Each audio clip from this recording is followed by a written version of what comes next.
just exactly that. Yeah, my future father-in-law. Okay, My wife had two sisters. He says, I'll make all the same deal. I'll make the sisters. He said, I'll either give you a big fancy wedding or I'll buy you a car. If you want a car. Of course, I'm brother.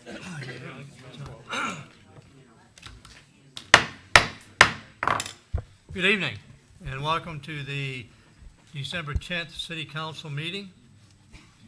Welcome. Love to have crowds like this. Welcome all of you here. Especially like to recognize our Citizen of the Year with us tonight, Ms. Claudius Dale in the back of the room. Thank you for coming. We always love to see you here. And we had the meeting in the back room, Crestview Community TV and Crestview News Bulletin. We always welcome you to our meetings. And at this time, if you would, please silence any electronic devices that you have. And there are sign-up sheets in the back of the room if you want to address the city council. Just fill one of these out, get it down to the city clerk, make it down to me. Said that at this time, I'm going to ask the First Church of God in Christ to come up and lead us in vocation and the pledge of allegiance. Let us bow forward. Eternal God, our Father, we do thank you this evening for this opportunity to come and share in this setting. We ask your blessings, city officials, and we thank you for them on today. Thank you for a nation that we can come and recognize you and bow. So we give you glory for all things is that this evening in Jesus Christ. Amen. Amen. I pledge allegiance to the flag of the United States of America and to the republic for which it stands, one nation, under God, indivisible, with liberty and justice for all. Thank you, Reverend.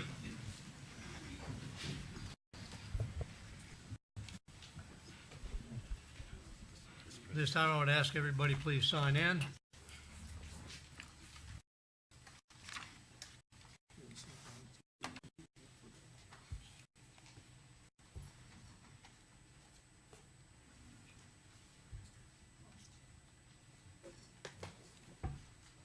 Let the record show that we have a quorum with 4 of the 5 city council members here, and Councilman Joe Blocker is absent. Moving on to the agenda, I would like a motion to add item 13C, which is the New Year's Eve budget cycle item that was given to us by the city clerk. Could I have action to add that to the agenda, please? Mr. President, Mr. Hayes. motion to add 13C C. My bad. to the agenda. Second. Amend the agenda to include item 13C. Any discussion? All those in favor? Aye. Aye. We'll use electronic vote next. We're still in the CRA mode. Okay, so having added that, are there any objections to the rest of the agenda? Seeing no objections, the agenda is approved through unanimous consent. Move on to Mr. Mayor, who has a couple of presentations. Mayor Cadle. Okay, thank you, sir.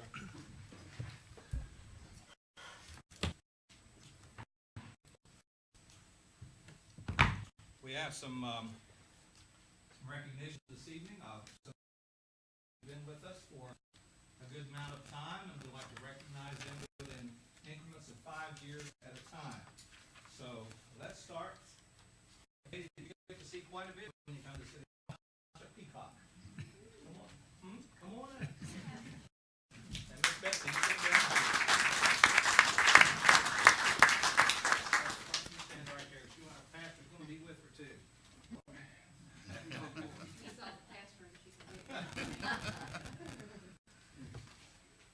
Miss Betsy, tell us about Natasha. Natasha came on board 5 years ago when I promoted my current administrative assistant to utility billing supervisor. I'm not sure who got the job. But Natasha answers the phone, does the minutes, tries to interpret what y'all say in these minutes and make them readable. city on the phone, so call in. People think it's me, it's not. It's her. She's been a great asset to the office and it's been 5 years.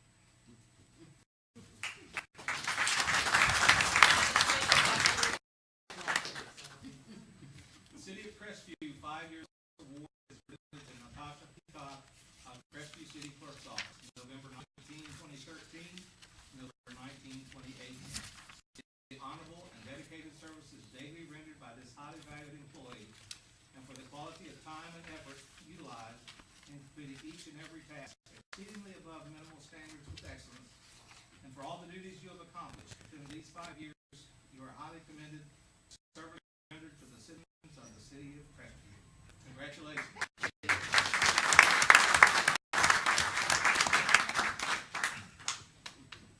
And they want a picture. We get a picture? You got it? Thanks. Oh, yeah, no picture, Ms. Ward. Come on, Baxter.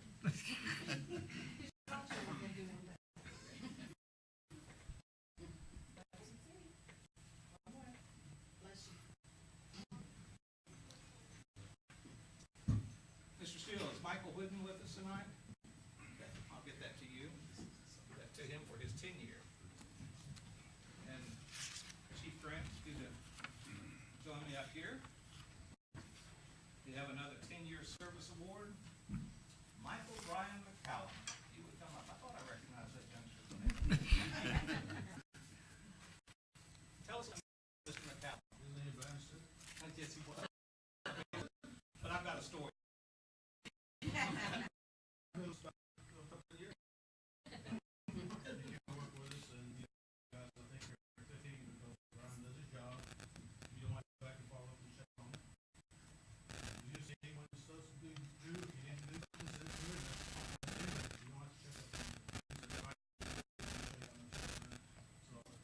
Well, I need to tell my story now, because recently I was asking Brian McCallum a little bit about himself.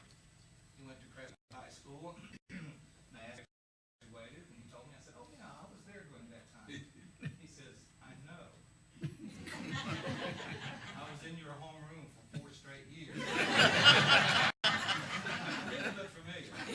What I have to say, the only word I ever heard out of him for those 4 years was present. He was very quiet then and now too. The City of Crestview 10-year service award is presented to Michael Brian McCallum of the Crestview Police Department, December 3rd, 2008 to December 3rd, 2018, for the honorable and dedicated services daily rendered by this highly valued employee, and for the quality of time and effort utilized in completing each and every task exceedingly above minimal standards with excellence. For all the duties you have accomplished within these 10 years, you are highly commended for services rendered to the citizens of the city of Crestview, Florida. Congratulations.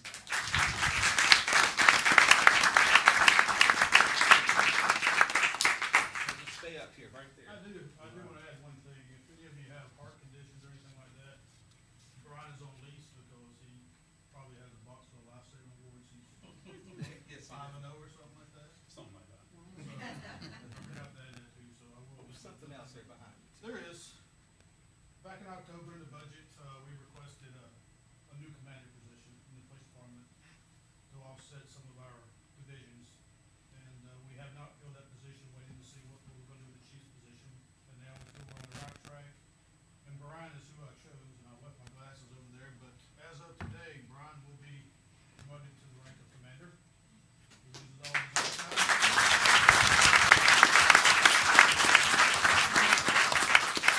Very quiet, 'cause there's no way, honestly, I can read this stuff. You can see what it says. It says commander right there, and I think there's not a typo in there.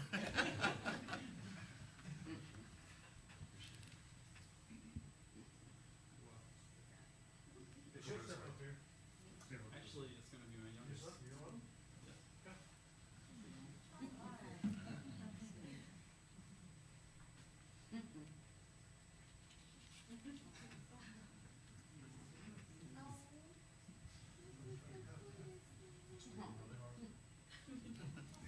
I'll push it straight in.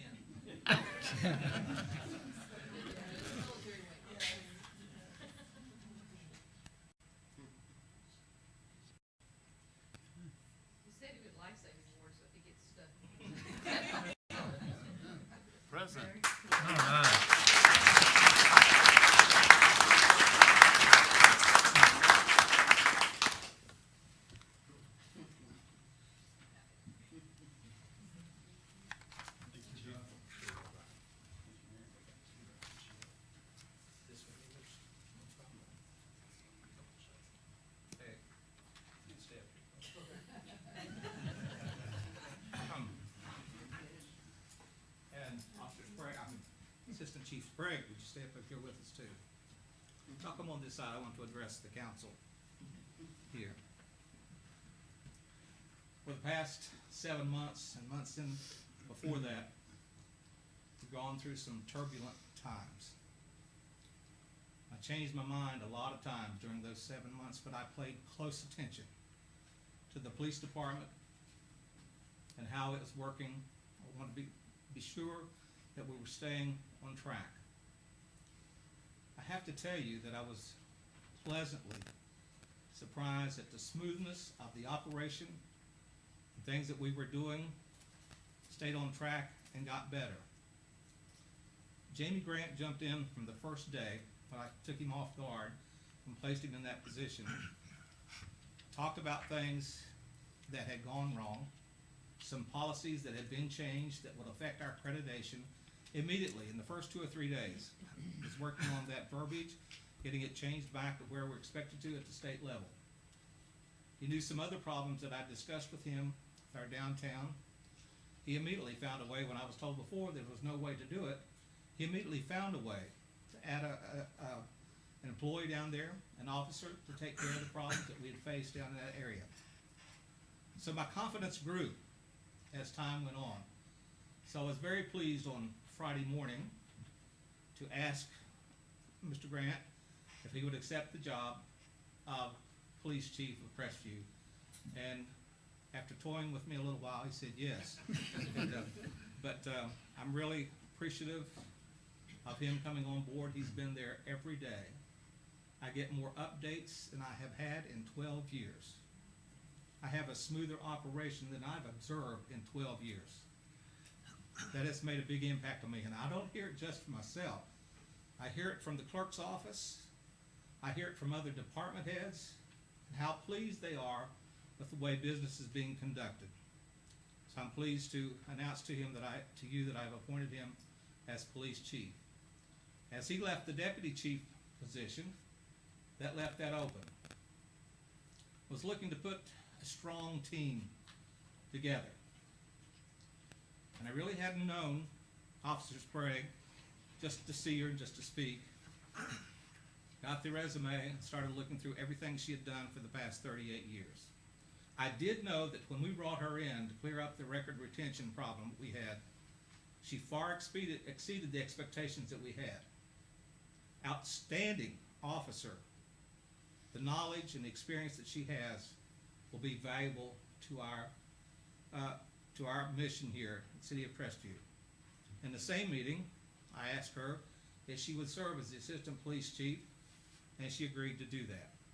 And was met with great favor throughout the police department too, I'm glad to tell you. They think very highly of both of these people and have been working with them very diligently. Now, I have this to present to you.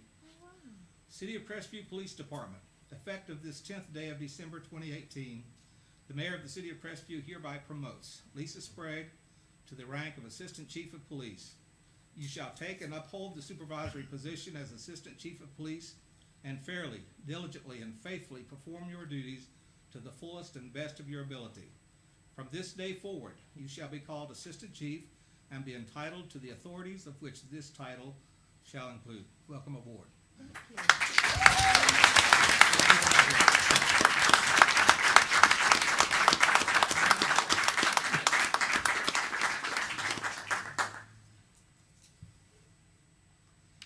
Thank you. Y'all have anything you want to say?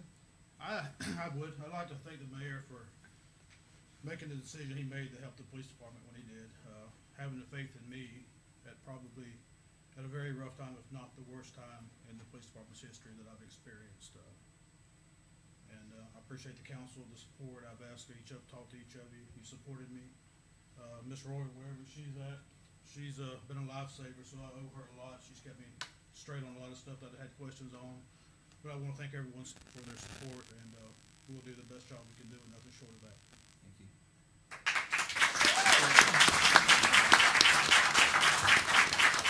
Anything you want to say? Yes, I want to say I'm just excited beyond belief to serve the city in this capacity. And I want to thank Chief Grant and Mayor Cadle for the opportunity to serve, and I will not let you down.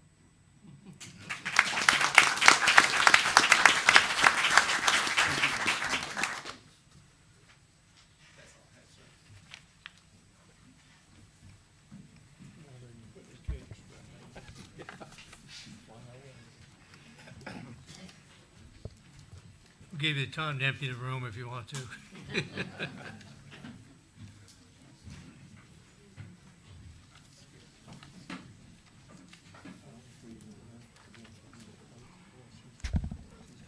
More than what you saw in the paper. You got us done.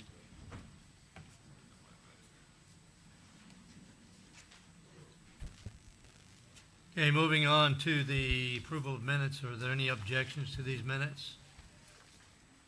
Hearing none, the minutes are approved by unanimous consent. And we will move on to 7A, public hearings. At this time, is there anybody in the audience that's going to speak for or against Ordinance 1669? Is there anybody in the audience going to speak for or against Ordinance 1669? If not, then I'm going to forego with the legal things we do if someone's going to speak on that. And so we will begin by having Madam Clerk read the ordinance, please. Yes, sir, Mr. President. Ordinance number 1669 reads by title.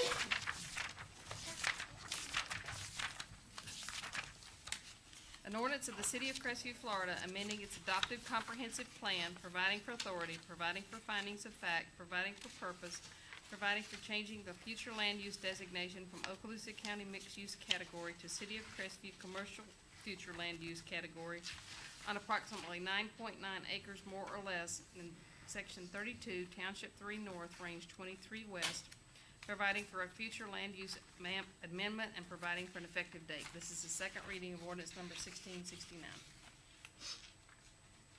You had anything to add to that, Ms. Gaylor?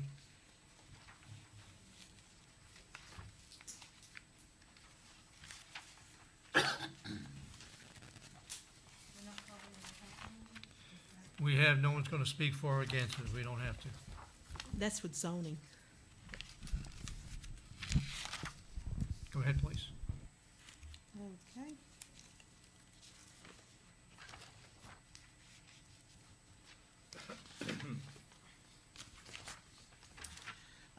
This is the property for LDR Realty Investments.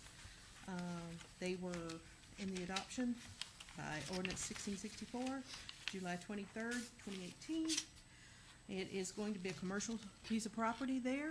I will be able to answer any question. You probably remember this is Mr. Daggs' property on South Verdon. No comments or questions.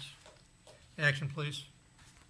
Mr. President, Yes, go ahead, Ms. Cox. I move to adopt ordinance 1669 on second reading and send to mayor, council president, and city clerk for signatures. Second, We have motion second to adopt ordinance 1669 on second reading and send the mayor, council president, city clerk for signatures. Any further discussion? This is a second reading, so we're pretty familiar with this. And so at this time, I call for a vote.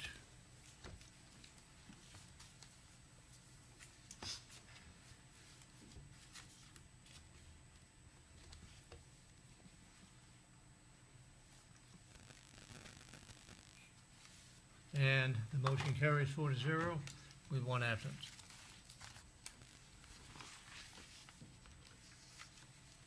We'll move on to 7B, ordinance 1671. Is there anybody in the audience that's going to speak and wants to speak for or against this ordinance? Anybody who wants to speak for or against ordinance 1671? Seeing none, I will forego the legal verbiage and ask Madam Clerk to read it, please. Thank you, Mr. President. Ordinance 1671 reads by title. An ordinance of the City of Crestview, Florida, amending its adopted comprehensive plan, providing for authority, providing for findings of fact, providing for purpose, providing for changing the future land use designation from low-density residential category to commercial future land use category on approximately 3.03 acres more or less in Section 32, Township 3 North, Range 23 West, providing for future land use map amendment and providing for an effective date. This is the second reading of ordinance 1671.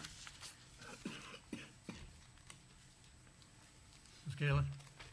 Mr. President, we need to read into the record that ordinance 1671, as well as the previous 1669, was advertised in the Crestview News Bulletin Wednesday, November 28, 2018.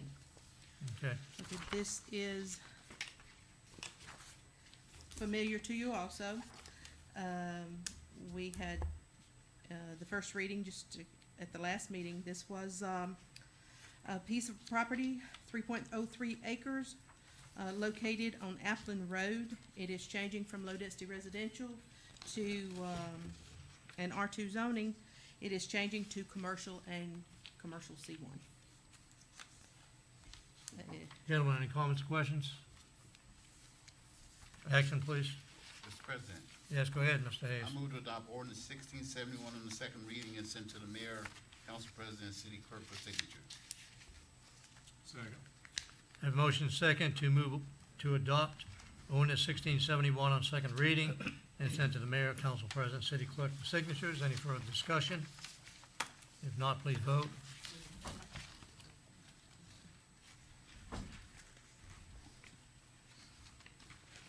And the motion carries 4-0 with one absence.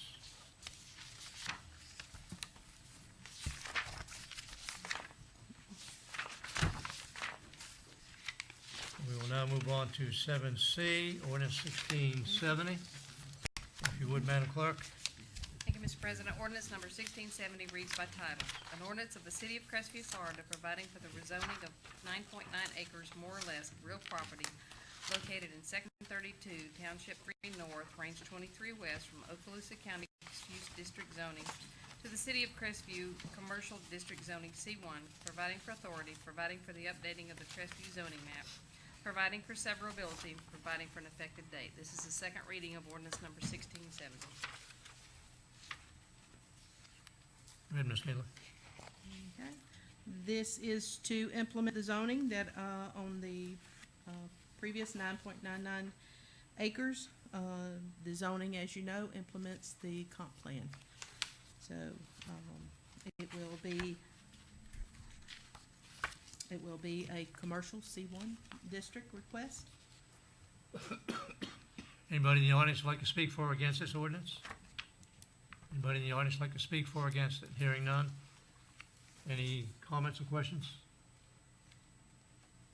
Can I have a motion, please? Mr. President, Yes, go ahead, Mr. Cox. I move to adopt ordinance 1670 on second reading and send to mayor, council president, and city clerk for signatures. Second, Have a motion second to move to adopt ordinance 1672. That's the right one. 1670. 1670 on second reading and send to mayor, council president, and city clerk for signatures. Any discussion? Not, please vote.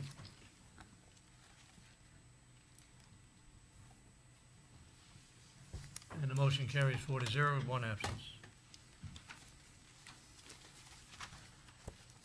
Now we're to ordinance 1672. Madam Clerk, if you would, please. Mr. President, ordinance number 1672 reads by title. An ordinance of the City of Crestview, Florida, providing for the rezoning of 3.03 acres more or less of real property located in Section 20, Township 3 North, Range 23 West, from the single or multifamily dwelling district zoning R2 to the commercial district zoning C1, providing for authority, providing for the updating of the Crestview zoning map, providing for severability, and providing for an effective date. This is the second reading of ordinance number 1672. Go ahead, Ms. Gaylor. Gentlemen, this is the 3.03 acres. We just passed the comp plan of commercial on. They're requiring commercial C1 zoning. Any comments, questions? Anybody in the audience like to speak for or against this ordinance? Hearing none, I'd like action by the council, please. Mr. President, Yeah, go ahead, Mr. Hayes. I move to adopt ordinance 1672 on the second reading and send to mayor, council president, and city clerk for signatures. Second. A motion second to adopt ordinance 1672 on second reading and send to the mayor, council president, and city clerk for signatures. Any further discussion? If not, please vote. And that motion carries 4-0 with one absence. And now ordinance 1654. Madam Clerk. Ordinance number 1654 reads by title. An ordinance repealing ordinance 1642 due to erroneous property description, providing for authority, providing for annexation of 62.5 acres more or less of contiguous lands located in sections 35 and 36, Township 3 North, Range 24 West, and in Section 2, Township 2 North, Range 24 West, and being described as set forth herein, providing for land description, providing for boundary, providing for land use and zoning designation, providing for amendment to the base land use and zoning map, providing for a comprehensive plan amendment, providing for filing with the clerk of the Circuit Court of Okaloosa County, the Chief Administrative Officer of Okaloosa County, and the Florida Department of State, providing for repeal of conflicting ordinances, providing for severability, and providing for an effective date. This is the second reading of ordinance number 1654. Thank you, Madam Clerk. Ms. Gaylor? Gentlemen, this is the property down on Garrett Pit Road, near the Point Center, Road. It is Tom Young's property. It is, conceptual, and you'll notice was, Cherry Brook, if you remember from our workshop. It does now include all the, wetland areas that were necessary to put in. So they're going to develop affordable, single-family homes, and request the annexation, and then the future preparation of comp plan amendment and rezoning. So, Any comments, questions? Anybody? Yeah, go ahead, Mr. Hayes. Just one thing for clarification is, that's one that they're supposed to build 100 homes on? yes, sir, phase one will have 100 homes. When they finish out and annex the rest of the property, there'll be about 400 homes. That's it. Anybody from the audience like to speak for or against this ordinance? Yes, sir. Please stand up and be recognized. The microphone, come on up. Give us your name and address, I'm please. John Mayfield. I live 5119 Whitehurst. And being a resident of that neighborhood, we continually have, particularly during the school year, major traffic issues with hundreds of cars twice a day clogging the roads in that neighborhood. Is anything going to be done to address the traffic issues before we add another 1,000 or so cars to that same poor intersection? Thank you. Thank you. I don't know if Ms. Gaylor can answer that, or we might call him Mr. Steele. Actually, the roads there are county roads. They will have to get a county road entrance permit, and whatever remediation that the Okaloosa County deems for Garrett Pit Road, and also for the adjoining P.J. Adams. You know, that's near the intersection where it's going to be improvements already. They will have to secure all the requirements from Okaloosa County for that particular road before they can, before their development will be able to be approved.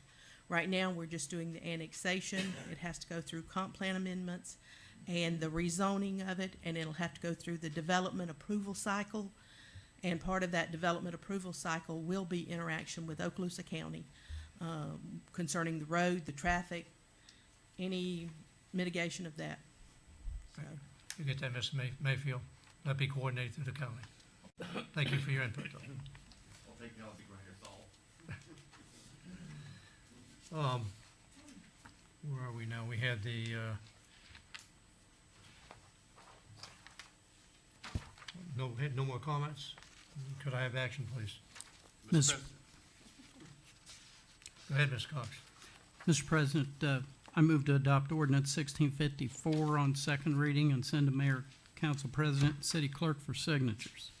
second, Have motion and second to to adopt ordinance 1654 on second reading and send to the Mayor, Council President, City Clerk for signatures.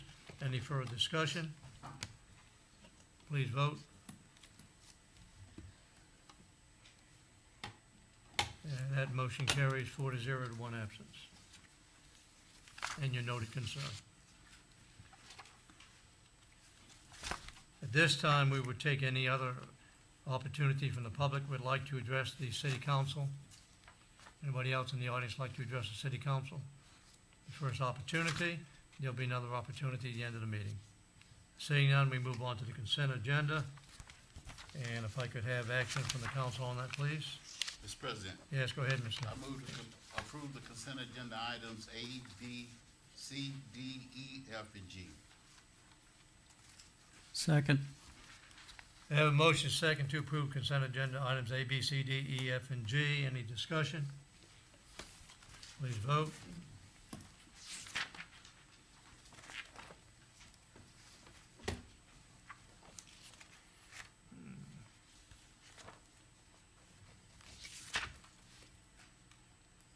And there we go. Motion carries 4-0 with one absence.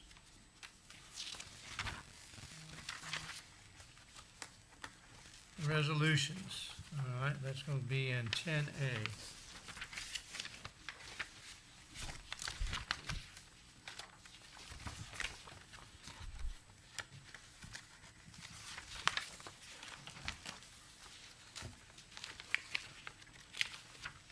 Okay, Madam Clerk, would you read Resolution 19-02? Thank you, Mr. President. Resolution 19-02 reads by title, a resolution of the City of Crestview, Florida, appointing the city clerk or their designee as a clerk to the local hearing officer for red light camera infraction hearings pursuant to Ordinance 1633 of the City of Crestview, providing for conflicts, severability, and an effective date. This is Resolution 1902. Okay. Do we need an explanation on that? This is the wording we decided on at the workshop, right? Yes, sir, this is based on the ordinance and the adoption of the red light cameras. In the consent agenda, you appointed approved the cost for the hearing officer and the appointment of the hearing officer. This is required by state statute to appoint the clerk for the hearing officer. Any questions for Madam Clerk? If not, could I have action, please?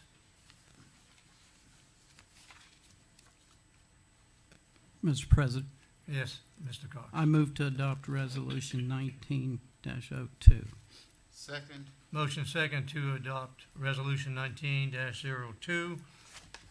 Any further discussion? If not, please lock in your vote.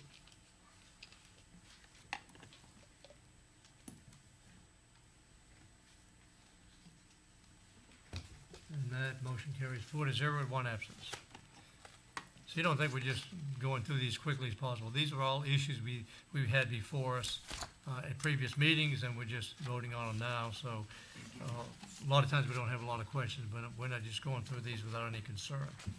But we will move on to Resolution 19-05, the budget amendment, which is 10B. Madam Clerk, if you would, please. Thank you, Mr. President. Resolution 19-05 reads by title, a resolution of the City Council of Crestview, Florida, amending the budget to more accurately reflect estimated revenues and appropriations. The amendments are results of various factors, including increases and decreases in estimated revenues and or appropriations to more accurately reflect the projections for departments, providing for distributions to all departments of record and providing for an effective date. This is Resolution 19-05. Thank you, Madam Clerk. Any questions for the city clerk on this resolution? I have one, and this is based on what, the change in the expected tax revenues? That's what it's based on? No, sir. Just the budget? Basically, when we went through our audit for 2017, and we were getting set up, it was a recommendation of our auditors to move our capital lease funding into individual departments, and then they decided, no, it could go back under general, instead of having the capital leases for the fire trucks and the police department under the individual departments, it goes back under, it's going under the sales tax strictly because that's where the appropriations are taken from to pay those sales tax. It's not really a sales tax, it's just that's the line that's in the debt service that it relates to. Okay, any other questions, comments? Could I have action, please? Mr. President, Yes, go ahead, Mr. I Hayes. move to adopt Resolution 1905. Second. I have a motion and a second to adopt resolution 19-05. Any further discussion? If not, please lock in your vote.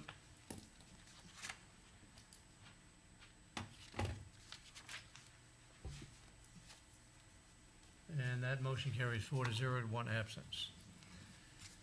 Moving on to item 10C, resolution 19-06. If you would read that resolution, Madam Clerk. Yes, sir.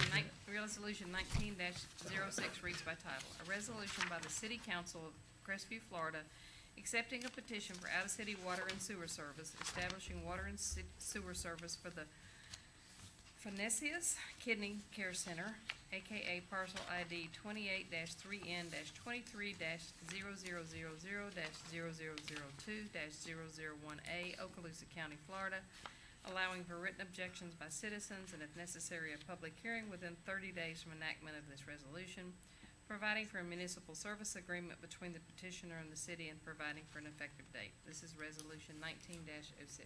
Thank you, Madam Clerk. Ms. Gaylor, what do you have to say about this? Gentlemen, this is the Salt and Water Club 2 LLC. This is the second building on that parcel of lands where the Crestview Rinaldi Center is. They petitioned for out-of-city services several years ago in order to construct that. This is the completion building for that particular project. So we have expected it. They have filed all the proper paperwork, and they are requesting the sewer and water. They have signed the municipal services agreement. If you remember, the Rinaldi Center, when they were doing that, the Salt and Water Club had proceeded talking with the neighbors in order to see if they could get annexed, and they could not, so they are still awaiting annexation. Any questions or comments? Action, please. Mr. President, Yes, Ms. Hayes. I move to adopt resolution 1906. Second. I have a motion second to adopt resolution 19-06. Any further discussion? Hearing none, please vote. And the motion carries 4-0, one absence. 10D, resolution 19-07. Madam Clerk. Thank you, Mr. President. Resolution 1907 reads by title, a resolution by the Crestview City Council, Florida, to continue support construction of pedestrian facilities in the city of Crestview with transportation alternative program funding and providing for an effective date. This is resolution 19-07. Thank you, Madam Clerk. Would you explain that to us, Ms. Gaylor? Yes, gentlemen, as you know, the end of the year, they usually go to wanting support for the different granting mechanisms, and that's what this is. It's part of the Transportation Alternatives Program, where you solicit for soliciting projects for funding. Multiple projects have been selected by the Growth Management and Public Works for submittal with this opportunity. We actually have several on the current list very high up.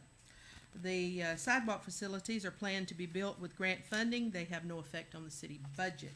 And this resolution is simply to declare that support for these projects being submitted by the city of Crestview. Thank you. Any comments, questions? Mr. Cox, go ahead. Yes, I just want to point out that our city planner was instrumental in getting the first 5 highest priority sidewalk projects in this county are now in city of Crestview. Yes, sir. We're very proud of that. Any other comments, questions? Action, please. Mr. President, Yeah, go ahead, Ms. Cox. I move to adopt resolution 19-07. Second? We have motion second to adopt resolution 19-07. Any further discussion? Seeing none, please vote. And that vote passes. That motion carries 4-0 and one absence. And now, resolution 19-08. Madam Clerk, if you'd read that for us, please. Thank you, Mr. President. Resolution 19-08 reads by title, A resolution of the Crestview City Council, Florida, approving the Title VI and non-discrimination policy and plan including limited English proficiency LEP. This is Resolution 19-08. Ms. Teresa, if you would. Gentlemen, if you recall, we had a workshop on this particular subject where we went through line by line with the policy and the plan. We have finalized it and put in your books. It's just a formal document now. There were really no major changes from the workshop.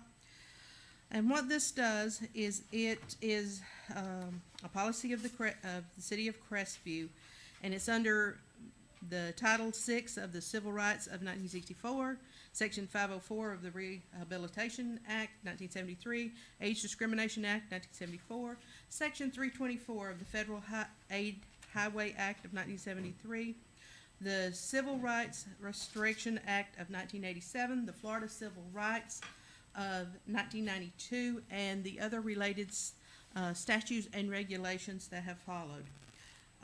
And that no person shall be on the grounds of race, color, national origin be excluded from participation in denied the benefits of, or to be otherwise subjected to discrimination, retaliation under any federal or non-federally funded program, service, or activity administered by the City of Crestview and its subrecipients. The City of Crestview is a recipient of state and federal grant funds for public transportation within the city limits.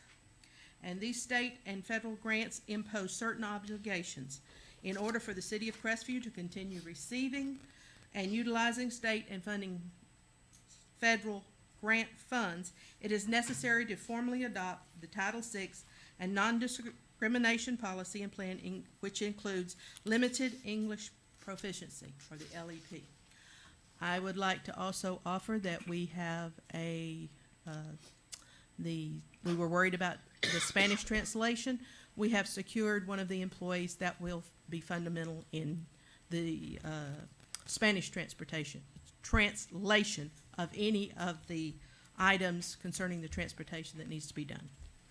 Okay. So- Questions, comments? This is essentially what we approved by consensus at the workshop. Right. This is the same ordinance that you had. It's just been prettied up a little bit.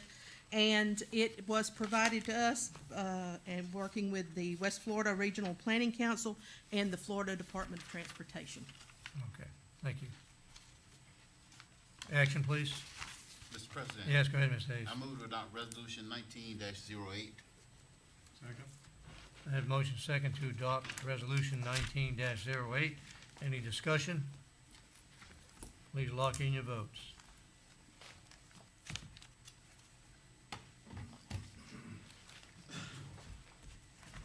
And this motion carries 4-0 with one absence.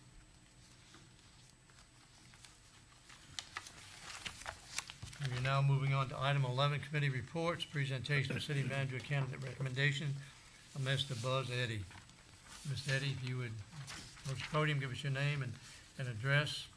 And thank you so much for working with us on this whole thing. We've been talking to you now for a few months. We appreciate that. Good evening. It's a pleasure to be here. My name is Buzz Eddy. I'm here on behalf of the Florida City County Managers Association and the International City County Managers Association. My address is 300 Bear Drive in Gulf Breeze. So you are at the place on your schedule that you prepared for the city manager selection, where we have the 16 applicants, and Betsy's put together a comprehensive notebook with the resumes of all the 16 applicants and some recommended questions and procedures as to how to handle this going forward. And it's an excellent book that she's got for you.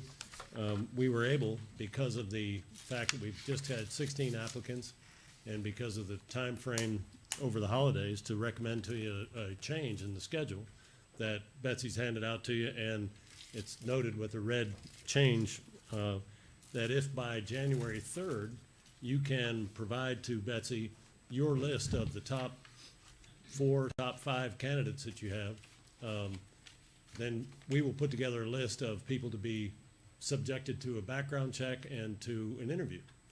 And that we'll just develop a process where a person that appears on one of your lists gets a point, and then appears on the list of another council member gets another point. And of the 16, the people with the highest number of points will form the top 4, top 5 for you to, subject to interviews and background checks on January 10th or thereafter. So if that process works out well for you, just by January 3rd, just submit to Betsy your list of your top 5. And then we'll compile a list to see who's got the most votes from among the council.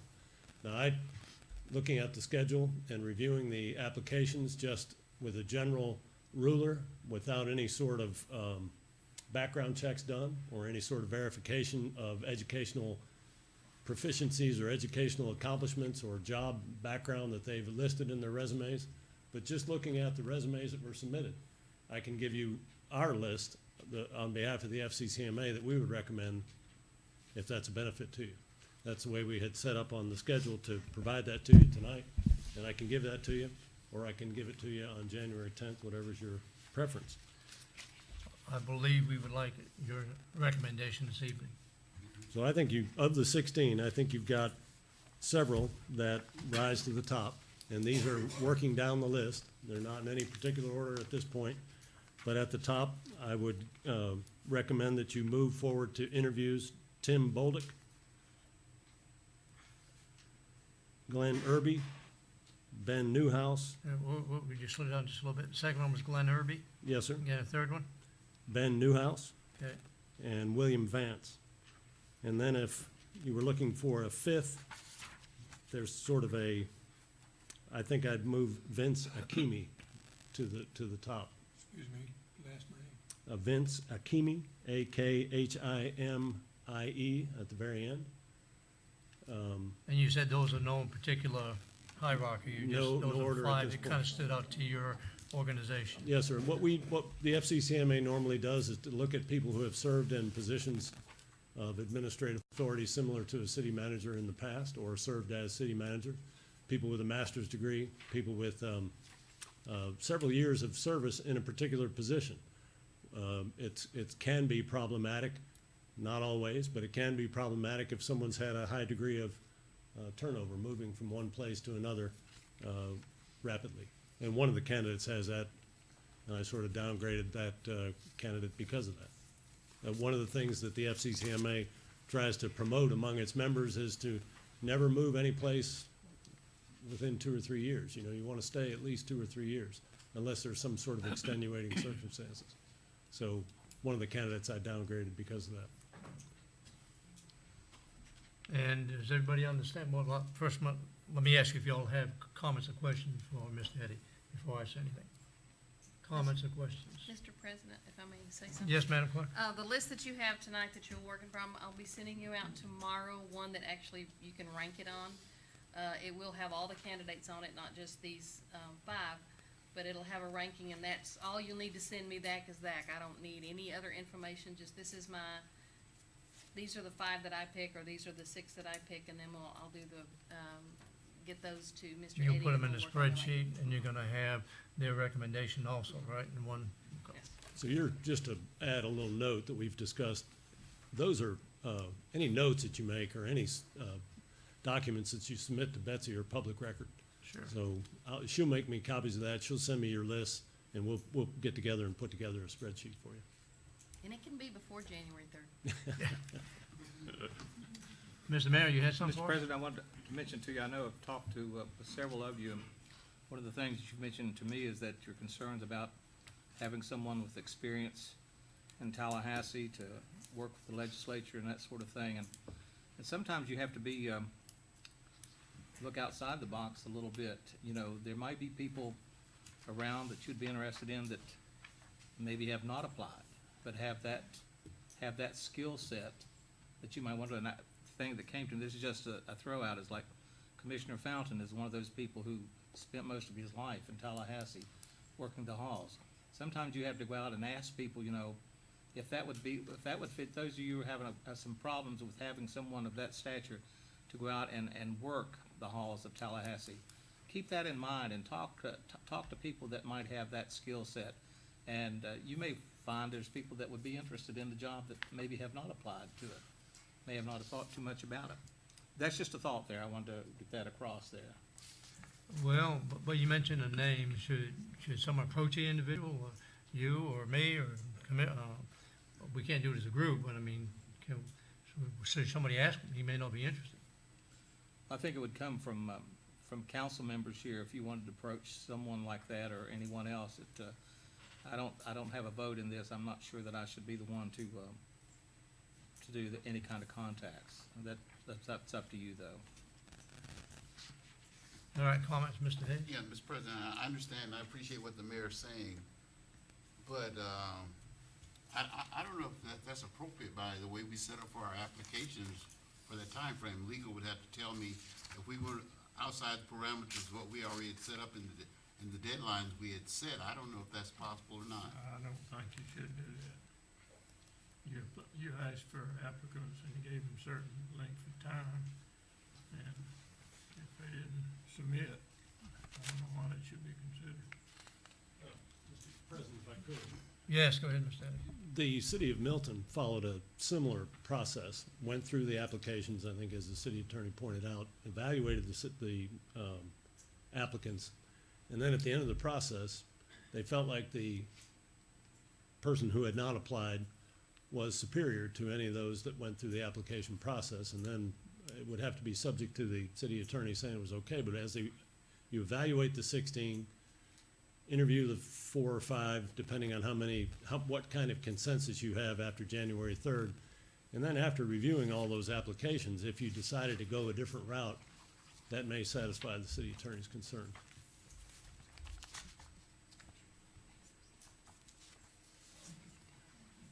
Any other comments, questions?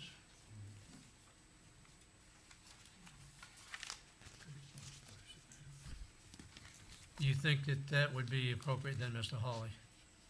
What Mr. Eddie just, You'd have to decide that you weren't gonna go through to the end of the application. And once you get in there, consider them and select one of them, I don't think you go get somebody else.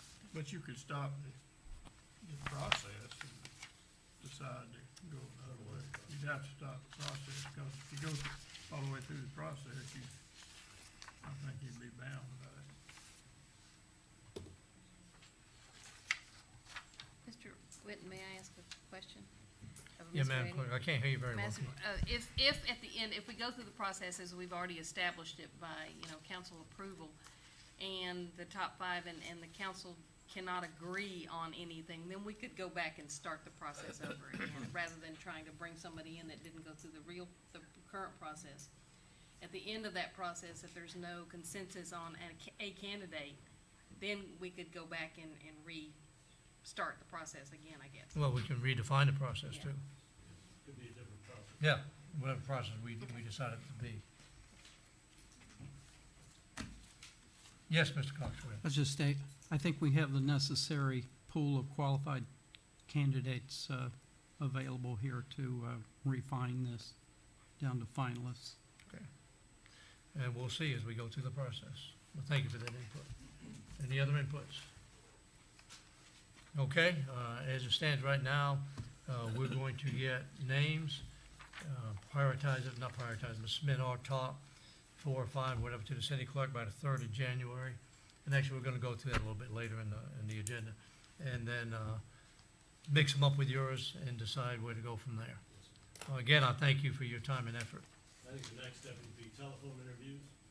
Then based on the telephone interviews, then you can decide if you want to bring all 4, all 5 in for a face-to-face interview, or 1 or 2. And that's the time you would do a extensive background check and that kind of stuff, or not? I think It'd be done before. planning on doing a background check between January 3rd and January 10th. After you submit the list of the top 5, we'll see some consensus. Right, that's what I'm And we'll saying. do the background top checks at that. candidates. Yes, Yeah. sir. You don't want to do all 16 at this point. Right. Okay, all right. Thank you, Thank you very much. thank you. Have a safe drive home. Thank you.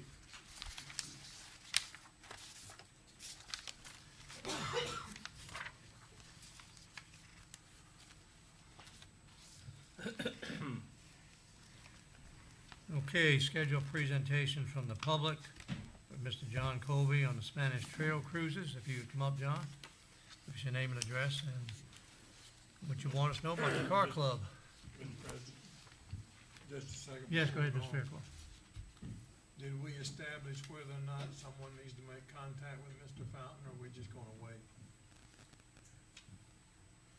I believe it I was mean, established, we're gonna wait till later in the Well, process. if he doesn't wanna do it, then we don't have to worry about it.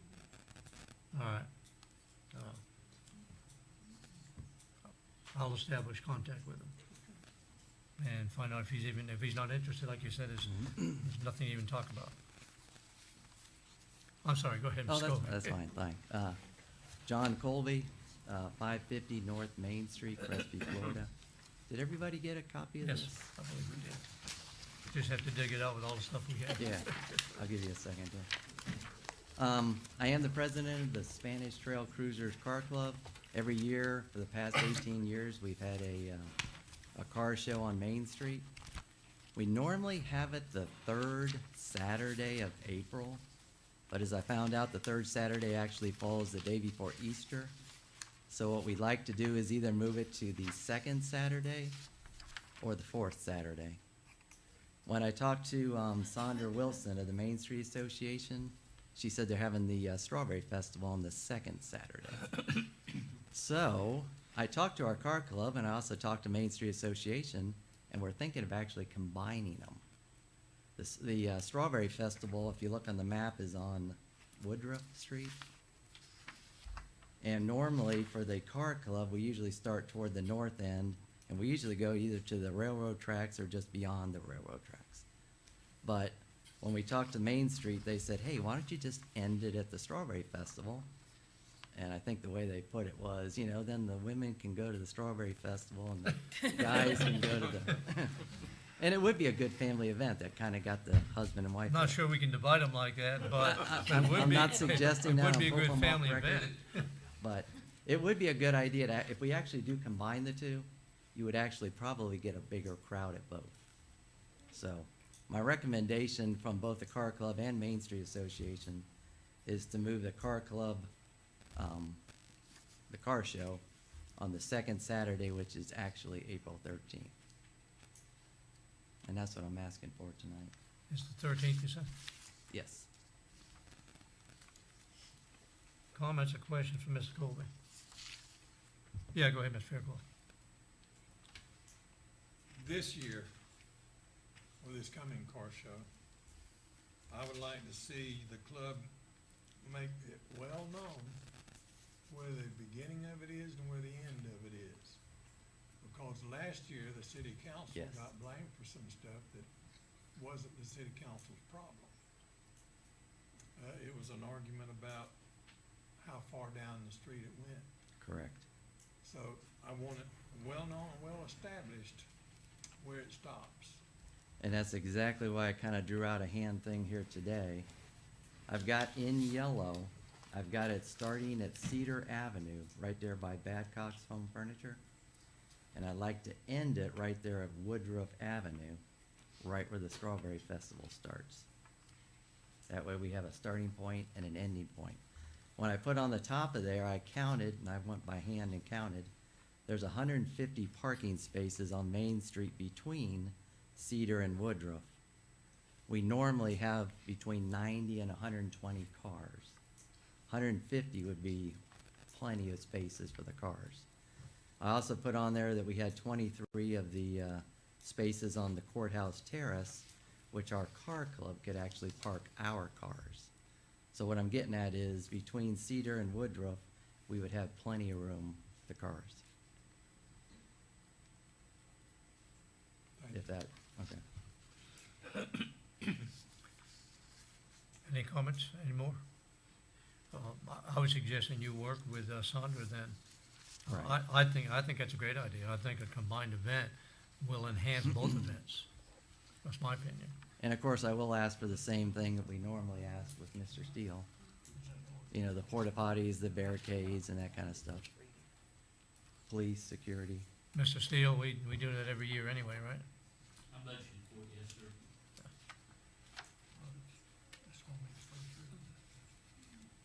Yeah, go ahead, Mr. Cox. Makes good sense to me. Sounds to me like, you ought to go ahead with that. Okay, can I get a consensus, because I like to start printing out T-shirts. Mr. President, Yes, go ahead. I move to approve the request for the Spanish Trail Cruisers. Okay, motion second to approve the request from the Spanish Trail Cruisers. Any further discussion? Go ahead and let's take a vote on that. And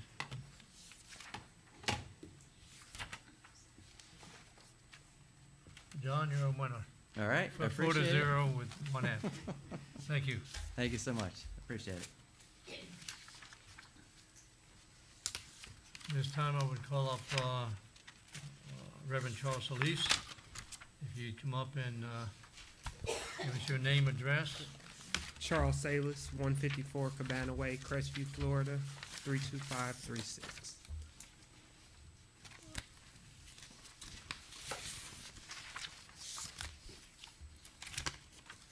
You had the PowerPoint coming out, correct? Yes, sir.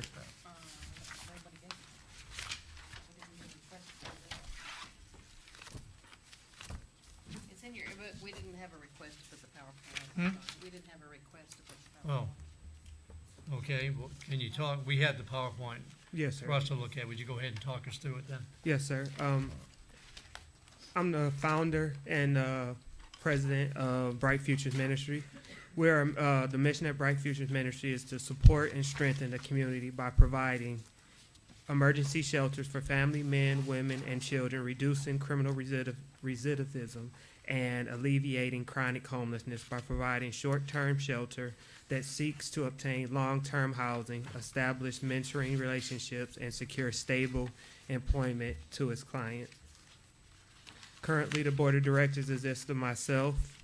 I have a doctor's in divinity, a master's in business administration, and a master's in healthcare management, bachelor's in business administration.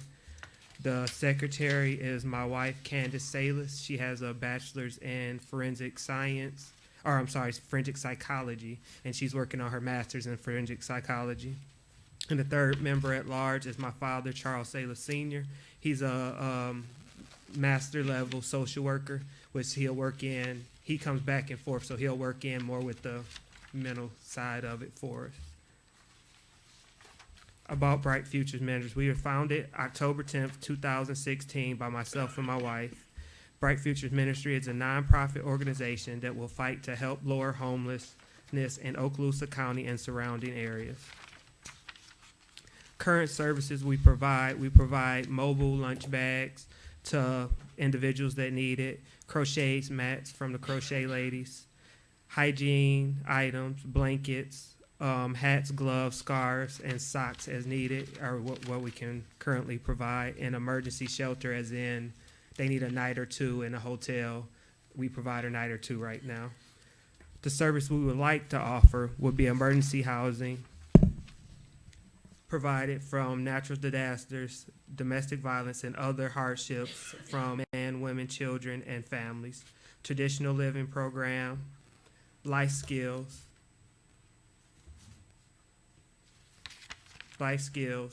GED classes, NA classes, AA classes, parenting classes, homemaking classes, budgeting and planning classes, soup kitchen, and a well and health center.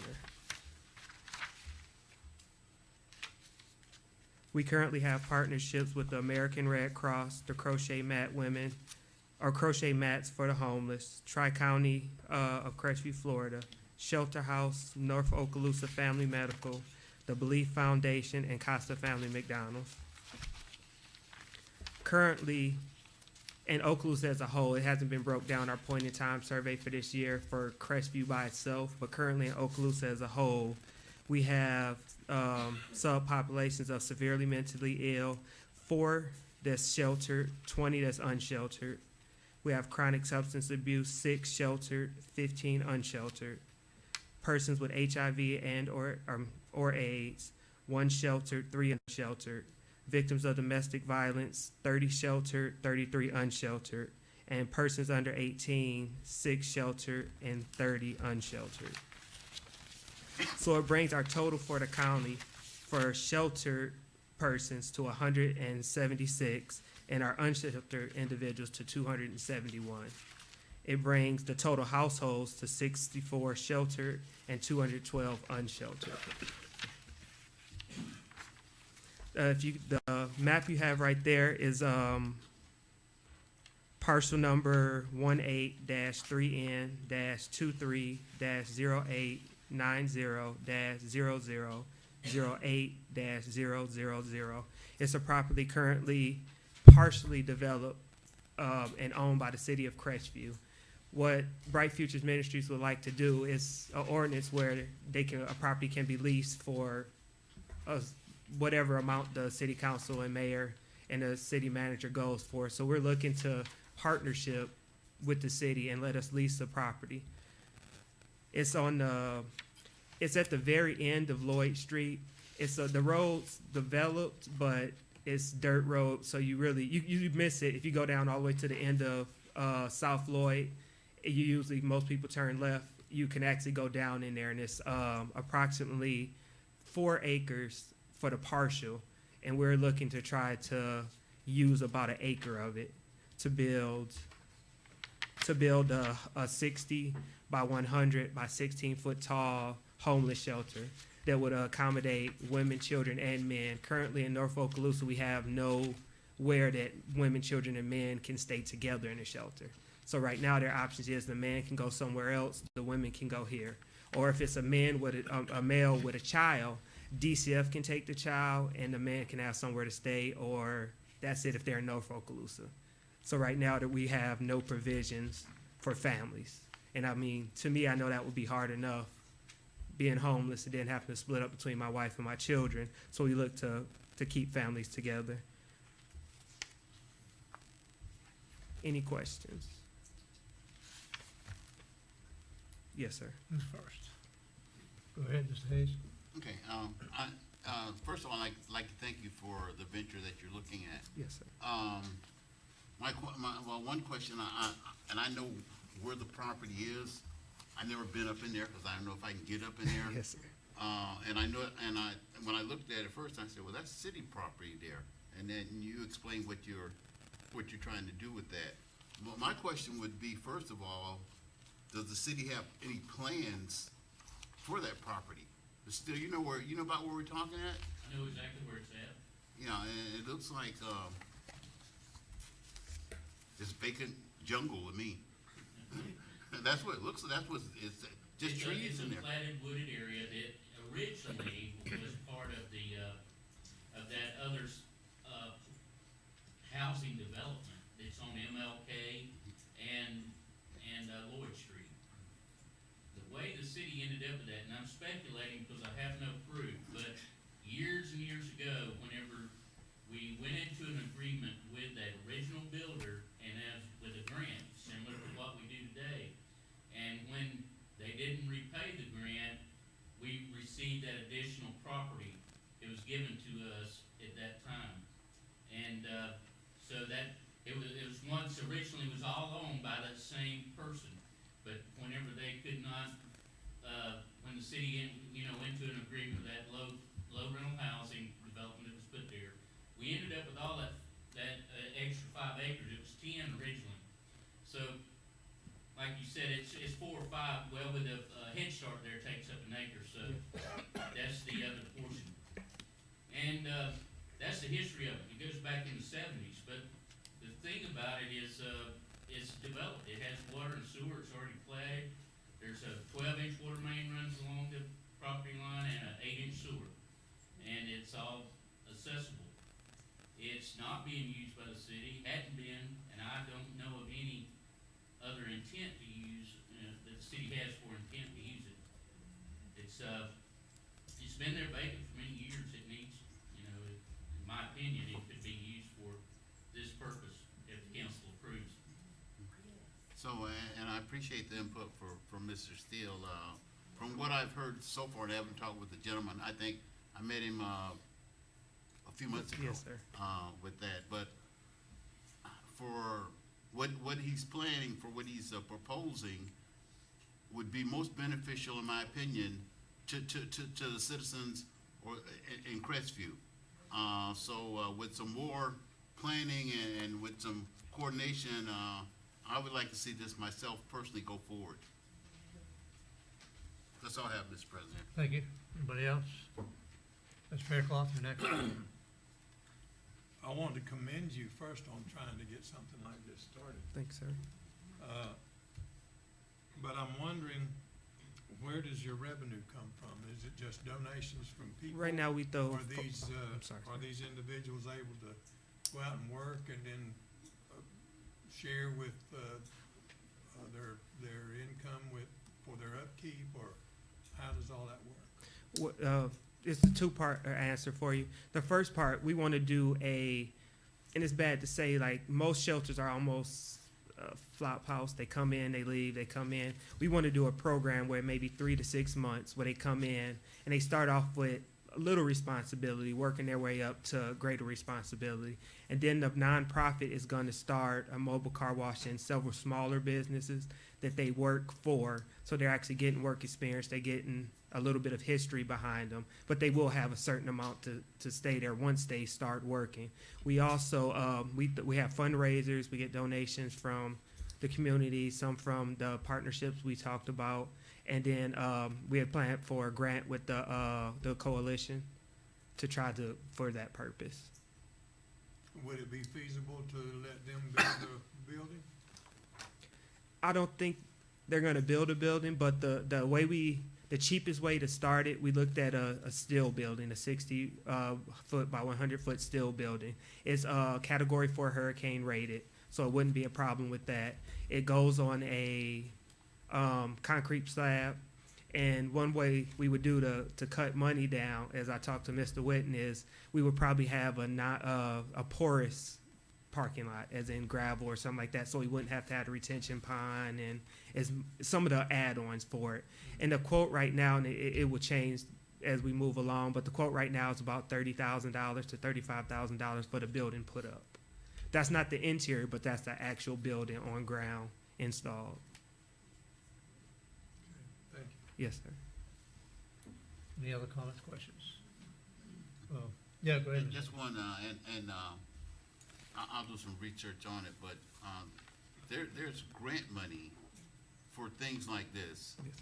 You might try to get with a grant writer, or if you don't have one, talk with somebody who's written grants. But I know there's state and federal money towards this. Matter of fact, one of our initiatives for the Florida League of Cities is shelter for the homeless. Yes. So get with me, and I might be able to give you a few Yes, sir. things.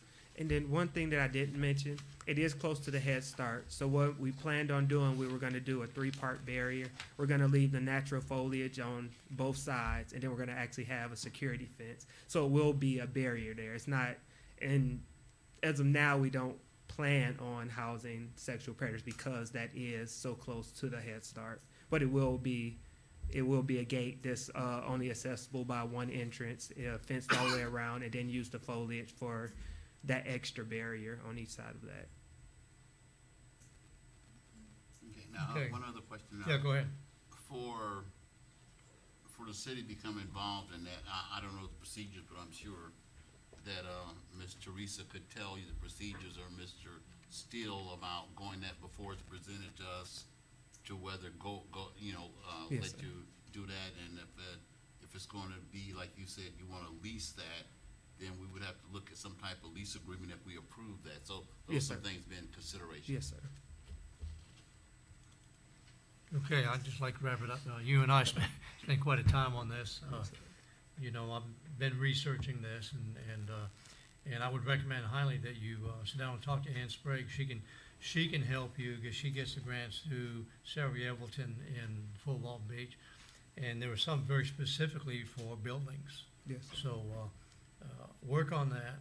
And the only question I really have is on emergency housing, and I think this goes what we talked about. It says natural disaster, domestic violence, and other hardships. Are we considering cold weather a hardship, I'm hoping? Yes, sir. Okay. Yes, sir. I mean, that would be, and that's the Yeah. biggest thing. We spent today delivering mats, covers, blankets, socks, and Yeah. I mean, because we have had such a cold. Now, as a month, really. nonprofit, you're a 501(c)(3). is that Yes, sir, we correct? are. Okay. And I had the same concerns in terms of raising money. Yes, sir. And that's why you really need to look at grants. But again, you know how I feel about this. Yes, sir. We have a situation out there, we need to take care of it. And having people like you involved, helping us do that, is a godsend, really. Thank you, It really sir. is. I appreciate that. Thank you. Thank you. Thank you.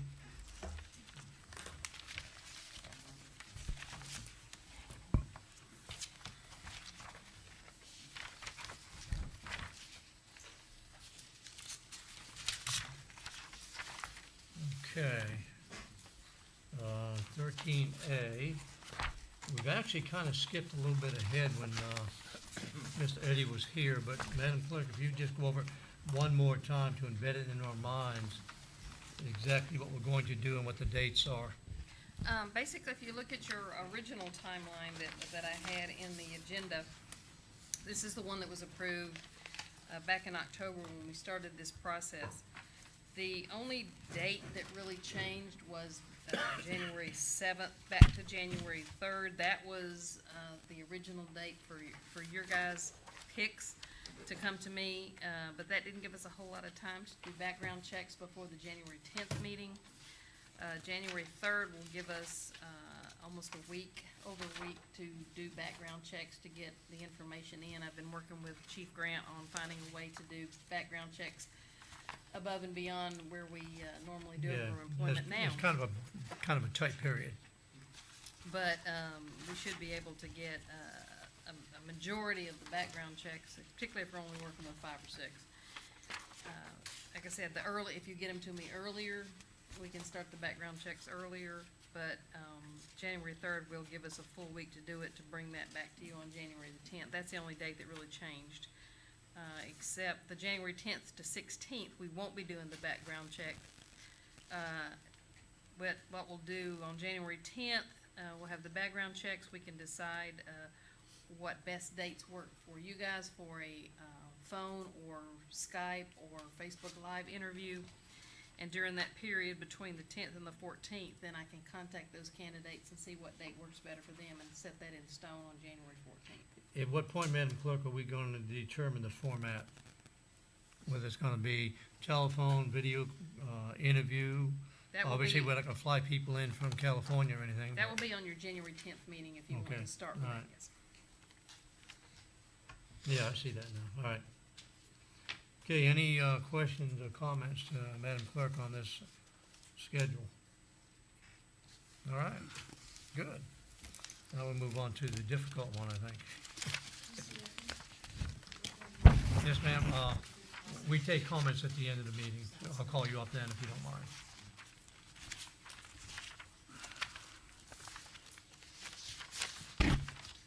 All right, the city manager alternative office locations discussion, which is 13B. And as you know, I submitted a proposal last month, and Councilman Cox has submitted a alternative, a couple of plans, so I'm gonna turn the microphone over to him to go over these.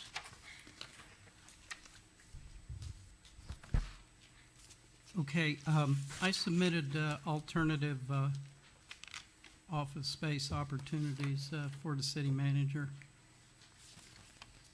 as opposed to what was previously submitted. And Plan 1 would be the mayor's conference room, identified as room number 6, is located directly across the hallway from the mayor's office. It is approximately 10.5 by 19 plus feet, equating to roughly 200 square feet in size. This space could easily be transformed into office space by the addition of desk chairs, etc. And note, conference room needs can be met by utilizing these council chambers. We no longer have to house county commissioners here. Now that we have our nice new courthouse. Plan 2, option 2, would be the available office. There's available office space at the community center, could be utilized. Plan 3 option would be consider that after 4/1/2019, under the new city charter, the existing mayoral office with the adjoining admin space could offer full-time accommodations for the manager and executive assistant. The new mayor's office could be established in the existing conference room. And the key points of these three alternative proposals would be, one, the manager should decide where the best location for his office would be, even if it is necessary to utilize a temporary area for the short term, while various locations are contemplated. Two, none of the three plans presented require new construction, renovation, or significant expense. And three, all council members retain their respective offices and no one is left without an office. Okay, comments and questions from the other council members? Mr. Cox, Go ahead, I go ahead, have, Mr. Hayes. in reference to, let's look at we'll look at plan 2 and available office space, the community center. And that would be for the city manager over at the community center? Is that what you're making reference to? Yes, if he desired to have that space, if it works for him, but the city manager should be involved in where he wants his office to be. We don't. And the reason I brought that up was this plan here removes the city manager from the citizens. With this being your main place where everything is at, but then your city manager would be way over there. I have issues with that. I would want a place where the citizens are receptible to a place where they can go when they come to pay the water bills, talk to the mayor, and they might have a question to see the manager, then they gotta make another trip way across town, so I can't support that plan whatsoever. In your plan 3, where you're saying move it over to the conference room, and I'm trying to figure out, how would you get a desk in there? And how would you get a couple citizens in there and have adequate space to meet? And then we know that when the auditors come, they occupy that room for weeks up on time doing the audit. So it means we would have to put them somewhere else where they won't be disturbed. So that's why I'm looking at plan 3. Plan 1 seems the better of the 3, even though I don't like 3 either. But I'm just to give you my input on your plans. I appreciate that what you've shown. 2 of them I strongly disagree with, and 1 I just disagree with. That's my Thank you, comment. Mr. Hayes. Would you care to respond to that, Mr. Cox, before I call on someone else? Yes, there's a couple other things at play here. One being, if the first proposal, some, but not all of the council members lose their office. I don't know what, those private offices were built for several reasons, one of which was to avoid any kind of possible inadvertent sunshine law violations. And it hasn't been an issue, but it could be inadvertently. Secondarily, back to the conference room, that's 10.5 feet wide, and it's nearly 19.5 long and a little add-in space, but that could accommodate a nice desk sideways. But it's just a suggestion. Once again, I look forward to us having a new city manager, and he should be intimately involved in the decision of where he wants his office. Thank you. Mr. President, just a question since Yeah, it's, go you ahead. know, Go on ahead, your Mr. plans here. Yeah. What would happen if we move the councilman to the community center and utilize that space for the city manager? I'm just asking, you know, this question, since, you propose on moving the city manager, what if the council members move over there? I mean, the same thing comes up, removed from the public, you know, but, what if that was a fourth plan? I'm just throwing something out, you know, Okay, just, are you done then? yes, sir, I'm Okay, finished for now. Mr. Cox wants to respond to that. A couple of things. And Mr. Steele, correct me if I'm wrong, but, because I haven't seen on the community center, there's a maximum of 2 spaces currently available, is that correct? There's currently 2 spaces, three actually, that's what's currently there. There's two office space and then another area that's, it's kind of like a small meeting room that's attached also. Okay.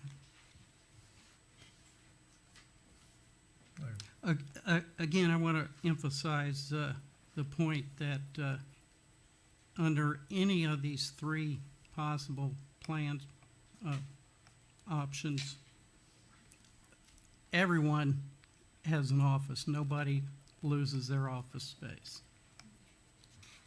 I think that's important. You done?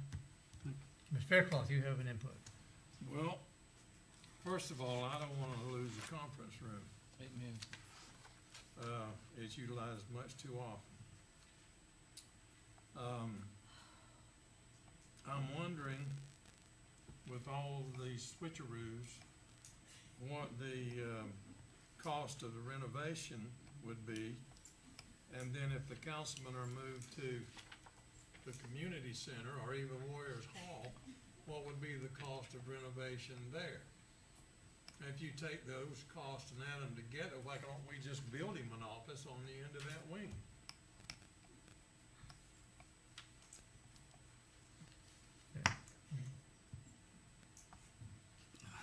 That's a question, I think, to Mr. I'll call you in just a minute, Mr. Mayor. I wanna make some of my comments. Okay. If you don't mind. First of all, I've got to thank Councilman Cox for coming up with an alternative because, my alternative, my suggestion, didn't have the support, and so that's fine. And so, we wanted alternatives, and Councilman Cox went out and brought us some. I don't support these 3, and I'll give my reasons why. My reason for not supporting community center is exactly Mr. Hayes, and that is the city manager needs to be in City Hall where it's a one-stop shop, and you come in and you can see the mayor, city council, city manager, whatever. So that to me is the one I dislike the most. And then secondly, I think the conference room is used much more often than some people think. We call it the mayor's conference room, but it's used for a lot of things.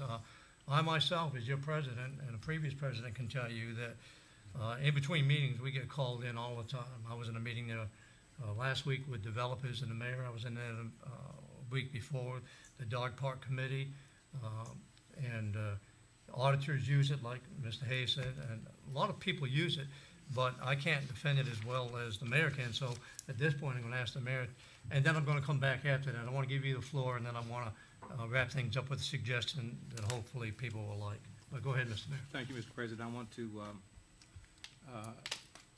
latch on to what you were saying there. The conference room is used more than probably people who are not in City Hall all the time. They realize it's every week. And this is, you might think this room would be fine, but there's a lot of things going on in this room at the same time too. And please remember, if you're going to do a conference room, you have to have a table for everyone to sit around, because like we did at the meeting just the other day, we had to put out all the maps and everything like that. We're not going to do it in the floor in here. Now, this doesn't affect me in any way, shape, or form, but I know how often that conference room is used. I think Mrs. Roy can attest to that. I think Mrs. Gaylord, I think the The department heads can attest, they're always in there for a lot of different reasons and everything, so I think we should be very careful that we don't do away with something that's very useful. I think there are other options you can come up with for I want a good office for the city manager that's very visible and for people can find them very easily. That's all I have to say. Thank you, Mr. Mayor. And I just want to finish by saying, although I don't care for the plans, I've got an alternative to the alternative that I believe fulfills all of Mr. Cox's key points, that the manager should be in the best location, and ultimately the city manager is going to determine where she's going to end up. Okay, so we can do something temporarily, do something permanently, and my plan would not have any new construction, and no one would lose an office. Chief Holland came up and gave me a proposal. When they combined the police and the fire department, dispatch centers, Chief Holland is willing to, he's going to move his conference room to the vacated dispatch center. He's going to have an open conference room. So he called me up and offered to have the city manager take over his conference room in the fire department. And I said, Chief, I don't particularly care for that because, same reason I don't care for the community center. I think the city manager needs to be in City Hall. So then the alternative to the alternative to the alternative was that, could we move somebody else over there? So I called Ms. Roy and said, what if would IT be acceptable to go into the fire department and taking over their office for a city manager? Now you get the city manager, city council, the mayor, all in the same location. Conference room is still a conference room. And IT, Ms. Roy spoke to them, and they're willing to move over there. They're kind of mobile anyway. They go wherever the action might be. It wouldn't cost anything to do that because there's no renovation required at the conference center. And then at that point, the city manager would then say, hey, I like where you're putting me. I'm going to stay here. Oh, no, this is temporary. I want to move wherever, and he or she can bring that to us. But in the meantime, it hasn't cost us anything. So I would offer that up as a alternative to everything else we suggested. And I'll open it up to comments. Ms. Fairclough. How big is that office, an IT office? It's good size. They've got two huge desks in there, plus there's a room behind it for, storage too. So it's plenty big enough. I like it. Mr. Hayes? Mr. President, I thank you. I think your alternative is the best one I've heard and the best one I can support at this present time. And I'd like to thank Chief Holland for that. Yes, Mr. Cox, go ahead. I can support that. That would work. Hey, we're agreeable. Well, that's very good. So, we want to go ahead and move ahead with that. I don't know if we need a vote or consensus for certain. It only affects my department, so. Yeah, and like, I had to twist Ms. Roy's arm a little bit, but not too much. And she said she would, and I talked to Thomas also, and he's amenable to that too. He's getting bigger space over there, actually. But adding on to that, here's a vision we need to look at also. Because the original proposal I had, if you remember, had a little reception area where there'd be a separate receptionist for the city manager. And by doing this, having the city manager in the same hall with the city mayor, I believe that we can rewrite the job description for our current executive assistant to include city managers / city mayor, tag it to a new pay scale or whatever, and utilize the same person for bringing people into the mayor and city manager's office. And again, it's probably not going to be our decision. City manager might say, well, I want this or whatever, but I think at least temporarily we would have an individual that we could filter people in throughout the whole hallway there. So, I guess we hear, and by the way, the chief also said we wouldn't have to wait until we combine the dispatch centers. If we have the city manager before they've combined the dispatch, he will turn over his conference room ahead of time. Didn't you say that? Yes, sir. Well, I just want to make sure. Okay. All right, so we're going to go ahead and go with that. All right, thank you all. 13C, we We added the add-on. Oh, yeah, well, let me get my, I gotta find where it is, we got so many different things here. No, we're in 13C that was added. And Madam Clerk's gonna address that, and I'm gonna find it someplace here. You'll find it by the time I get through talking through. No, I doubt it, but go This ahead. is an item that came up after reading Facebook this weekend, and it was noted that the governor of the state of Florida determined that this year, New Year's Eve would be a legal holiday for all state employees. And I got to thinking this afternoon and discussed it with finance, and we went over some numbers, and I talked to a couple of people about it. If you'll remember, back during the budget cycle, it was brought forth to the council to do the sellback of annual leave, sick leave, and that was voted down mainly because of monetary constraints. And this is a very unusual situation for holidays this year. Now, the Christmas week, we're closed Christmas Eve and Christmas Day. New Year's week, we're closed. We're open Monday, closed Tuesday, and then open Wednesday, Thursday, and Friday. So my proposal to the council is that the alternative, and I did run this by the Labor Council, so it is 100% legal and not a bonus or anything else, that we offer or provide New Year's Eve as a extra holiday this year for the employees. No gift cards, no sellback, no anything. This will not cost the city any money above and beyond because those hours are already budgeted into the budget. The only difference is it'll be a paid holiday. It will only be a paid holiday for those people who are scheduled. There'll be no extra pay for anyone who is not scheduled that day. It is only for the people who are scheduled that day will have an extra day off. So holiday overtime for fire and police will work as normal, except that they will not get the pay that they get as they would get if they're not working, if that makes sense. The 11.2 hours that they would normally get on holiday, they will not get if they're not scheduled. Okay, so that's all it would be. So we'd be paying the same amount of money, except possibly for a little overtime, which is not that much for fire. So that's my proposal as a Christmas present to the staff, that they have an extra day off instead of having to come to work Monday, be off Tuesday, come back to work Wednesday. They'll actually have an extra day off. Comments, questions, gentlemen? Go ahead, Mr. Hayes. I like it, Mr. President. Good. Any other comments, questions? All right, I ask for a motion then. Mr. President, Yeah, go ahead, Ms. Cox.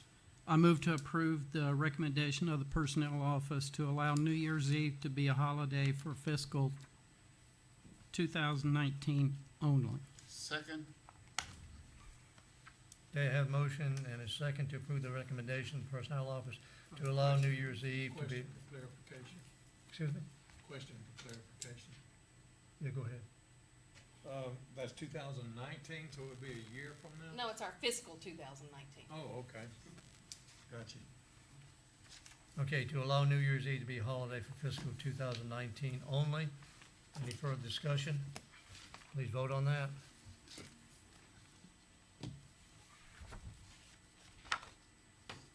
And that motion passed 4-0, 1 absent.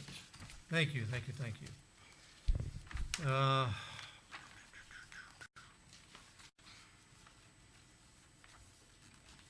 Okay, are there any other inputs from the city council members? I'll start with the mayor. Do you have anything else for us? No, sir. Councilman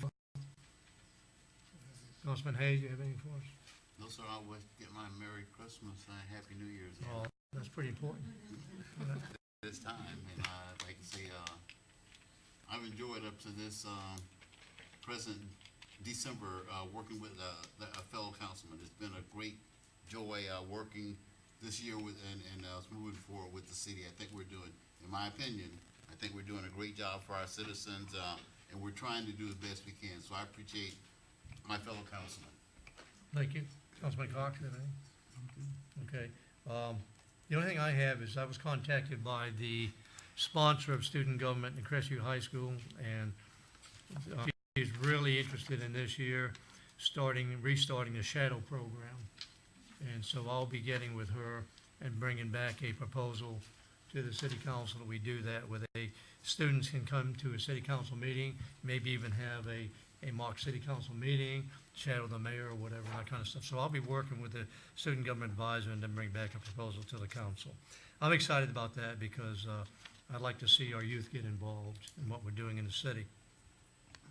And I will echo what Councilman Hayes said, because we canceled our workshop. We're not going to meet the day after Christmas. So Merry Christmas to our citizens, and it has been a pleasure. We don't always agree on this council, as you can see, but I think that's good. It's good for the city that we get the divergent opinions and then we come to an agreement, and so I appreciate working on this council also. Okay, now we will move on to the staff reports and recommendations. Ordinance 1673, which is item 14A. And Madam Clerk, if you'd read that for us. Ordinance number 1673 reads by title, an ordinance of the City of Crestview, Florida, providing for the rezoning of 29.39 acres, more or less, of real property located in Section 32, Township 4 North, Range 23 West, from the Okaloosa County Residential Suburban Single RSS and Agricultural AA District zoning to the City of Crestview Single or Multifamily Dwelling District zoning R2, providing for authority, providing for the updating of the Crestview zoning map, providing for severability, and providing for an effective date. This is the first reading of ordinance number 1673. All right, Teresa, educate us. Okay.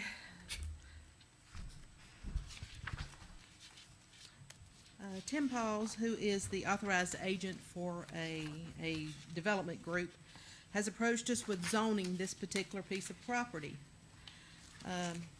According to your notes, you will see that this property was actually annexed July 24th of 2006. It was therefore assigned the medium-density residential future land use category. And everybody knows in the DCA in 2006 sort of controlled our flume for an extended amount of time. And after we had received back the comp plan amendments, the approval of them, many of those particular ones that went off, there were probably 24 amendments that went that year. Some of them, the developers had, in 2008, had real estate difficulties.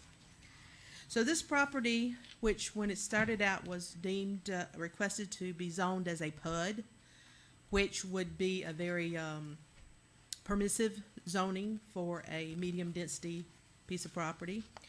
They have Mr. Powell has come back and he has simply requested single or multifamily dwelling district zoning R2, which is one of our strictest multifamily zonings. So that's what is requested. There is a conceptual plan that he's got.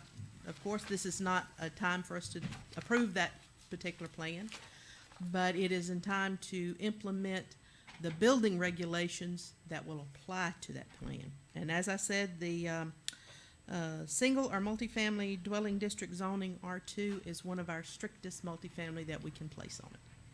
So, is there any questions? Go ahead, Mr. This Whitlock. is the Phillips oil place, is that correct? 14A is on Old Bethel. The Phillips is the one down on D. Yeah.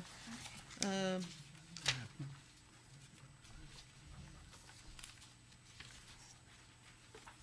see if yeah. 14D is actually your That's the Phillips. Yeah, I got it now. we should be 14A. This is the 29, nearly 30 acres that is across from Davison Middle School.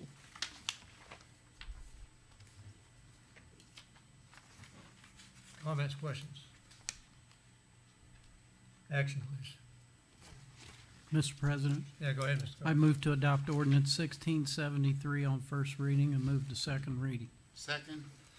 We have a motion second to adopt ordinance 1673 on first reading, move to second reading. Any discussion? Seeing none, please vote.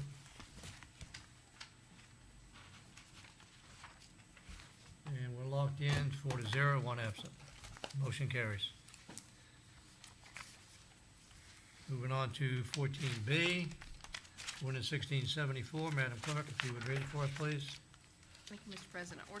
Ordinance number 1674 reads by title, an ordinance of the City of Crestview, Florida, providing for authority, providing for the amendment of Chapter 102 of the Code of Ordinances, City of Crestview, Florida, by adding Article 24, itinerant vendors, mobile food vendors, peddlers, and solicitors, providing for the repeal of conflicting ordinances to the extent of such conflict, providing for severability, and providing an effective date. This is the first reading of 1674.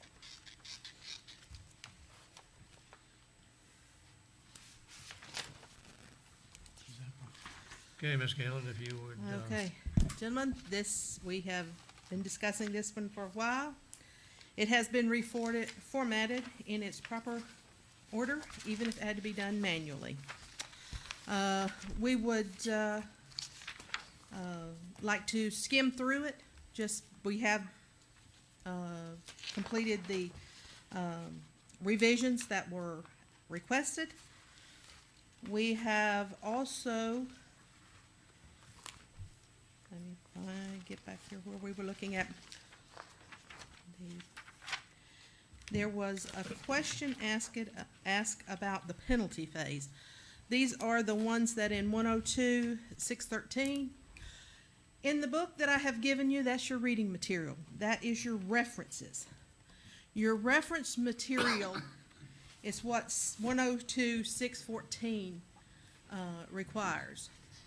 Those reference material will be provided to each of the applicants, and if we'd like to hit the high spots with those, it will show you that we've got a working application, we have working guidelines. We have a typical hold harmless identification agreement included in that. We have zoning compliance and application for our vendors. We also have a certificate of zoning compliance. We have provided you with Chapter 1, the general provisions in our code. And in those particular ones, when you're perusing them, in Section 1-1, it tells you the general penalty for continuing violations. And it will elaborate there, such as elaborated in the code, that it is punishable not to exceed $500 or imprisonment in term for not exceeding 60 days, or both a fine or imprisonment. Each day of the violation of any provision of the code or any ordinance shall continue to constitute a separate offense. This already exists in our code, so it is therefore mimicked within this article. As we go further, they shall be provided the business chapter within our code, which is Chapter 18. They will also be provided Chapter 24, which is your code enforcement citations. And it will tell you that employees can be designated as code enforcement officers, may be included but not limited to code inspectors, law enforcement officers, public work inspectors, fire safety inspectors, and our zoning inspectors. They also carry the enforcement criteria by the code. Got an excerpt in there that will identify your code enforcement board and their regulations. You'll also be furnished Chapter 46, which is law enforcement. In 46.2, it tells you that the code enforcement, enforcing police and sanitary regulations, and prescribing fines and penalties and violations thereof shall have force and effect within the limits of the city and in the police jurisdiction thereof of any property or rights of way being in the city. 46.4 allows it is the duty of the chief of police and that of the police force to enforce ordinances of the city and all penal laws of the state and in the city, the police jurisdiction thereof, and to arrest persons violating the laws. We have provided you with the current City of Crestview policy. You will be able to review We have provided you with mobile food services license information. We have also provided the state of Florida regulations and requirements from the Department of Agriculture and Consumer Services. We have also provided the state of Florida regulations for food services at events. You're gonna have a lot of reading pleasure. The administrative rules where we touch base that were revised in September 2008, which is part of DBPR, the Division of Hotels and Professional Services. This is the public lodging and the food service establishments. We've also provided State Statute 496, the solicitation of funds. Florida Statute 509, which concerns your hotel services, your food services, and the sanitary criteria of that. And so far, we have found that this is pretty entailed with what the state provides for licensings of mobile vendors, mobile food vendors, and other transient type of itinerant vendors that you may have. So if there is there? Comments and questions? Comment. Hmm? Comment, Mr. President. Go ahead. I can approve some first reading, but I gotta read it for approval on second reading. Lot of stuff there. That's your homework. It's the holidays. Any other comments besides mine? No, I'm with Mr. Hayes, I'd rather read it. As you know, I wasn't real thrilled with the last one because I want some kind of regulation to help our people, and I think we've over-regulated. But let me ask you this: Are you gonna hand this to people that are gonna start vendor licenses? Yes, sir. If you- Actually, let me finish. let me. No, let me finish. Okay. If you were to hand this to me as a small business owner, I'd say I'm not coming to Crestview. I think that'll be the reaction you're gonna get from most people. Sir, will be a duplicate copy of what the state's already given them. By the time they come to the city, they will already possess Okay, these excuse me. documents. Then why would we give them a duplicate copy of something they already have? They should already, if they're gonna have a food vendor license, they've already been through the state. So why would we tell them what they already know that they've been through the state? That's if they want information. But Y'all wanted to hand out This will information. scare people away. Like I said, if you gave that to me, I'd say, oh, I'm gonna go someplace else. Anyway, let me finish my remarks with this. I think we got some wise advice at our last meeting that if we're gonna go into a comprehensive change this big in an ordinance, and we're so close to getting city manager, maybe we need to table some of these and wait until we get a city manager. Okay, that's my opinion. Mr. Cox, go ahead, you're next. Yes, respectfully, that was an opinion. That's what? That was an opinion that I don't necessarily agree with. Oh, it's okay. Providing supplemental information that the state requires,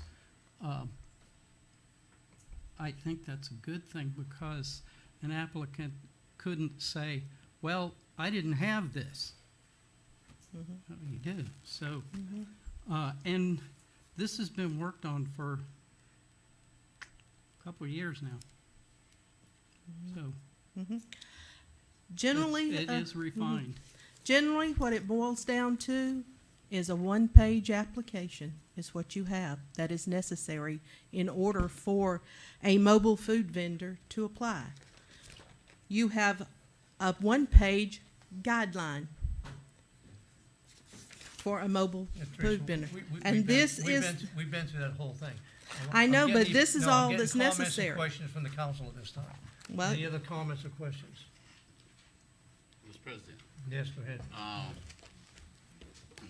I never been a food vendor, but I know there's state regulations that they have to abide by. And I understand that when people don't have all information they need, then probably they're gonna go wrong somewhere. If if I was serious about bringing a business to a city of 25,000, I would like to have all the information I need to know about that city before I bring my business here. So I don't have any problems with the information package being there, noting that they're only gonna turn in one page of that. And I think, I think everywhere you go, I know, I like to be business friendly. I wanna be business friendly too. But I wanna make sure that everybody's following the procedures that they need to be, that we don't run up on a thing where, you know, like some of these other major companies and, they got bad product and got salmonella and all this other stuff that they've, and it's true, you know, you have to, all these things you have to go by. So, I don't have any problem with the information booklet. Whether I read it all of it or not, that's up to me. But if I'm gonna invest money and that's what you're doing, invest in a business and for the safety of our citizens, we need guidelines. So I think they need to need that information, whether they adhere to it or not. If they don't adhere to it, then, you know, they know they're in trouble. So that's my Thank you. input. Ms. Fairclough, go ahead. I don't know what everyone's intent was with building this, but my intent was to protect our citizens from E. coli and salmonella and whatever else. So someone wanting an itinerant vendor that comes in and he's got a hot dog cart on bicycle wheels that he wants to shove up and down the sidewalk and selling hot dogs, that's a lot different than teaching somebody and giving them regulations as to how to manage a new restaurant coming to town.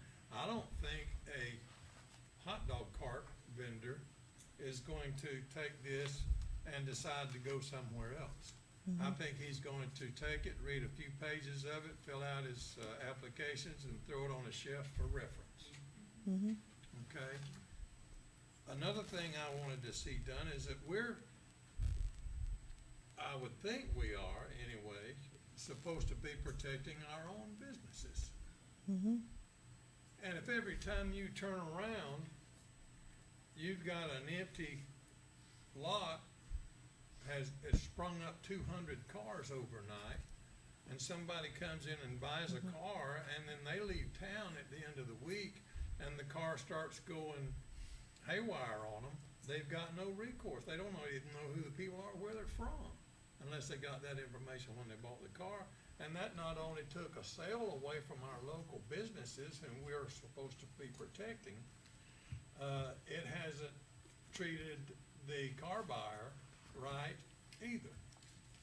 And so it's not just somebody buying a hot dog. There's a big, big difference, and there was reference made to this the last time we discussed this. There's a big, big difference buying a $2 hot dog than there is a $30,000 car.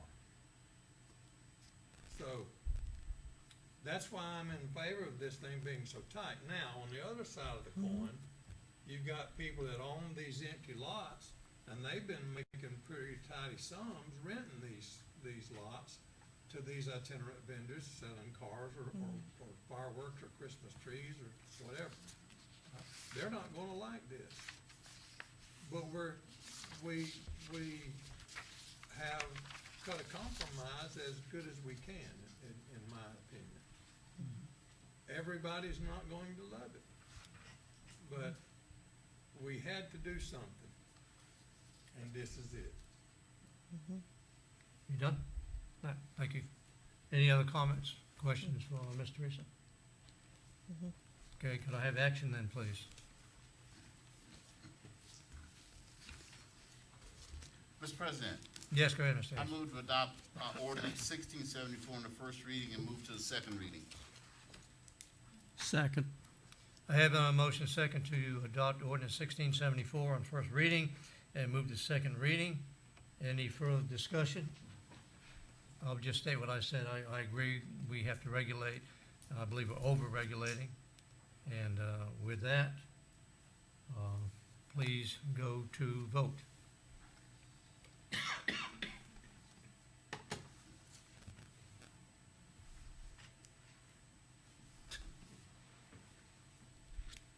All right, what's happening here? And the motion carries 3 yeas to my no, my nay. And so it'll go to second reading. All right, ordinance 1675,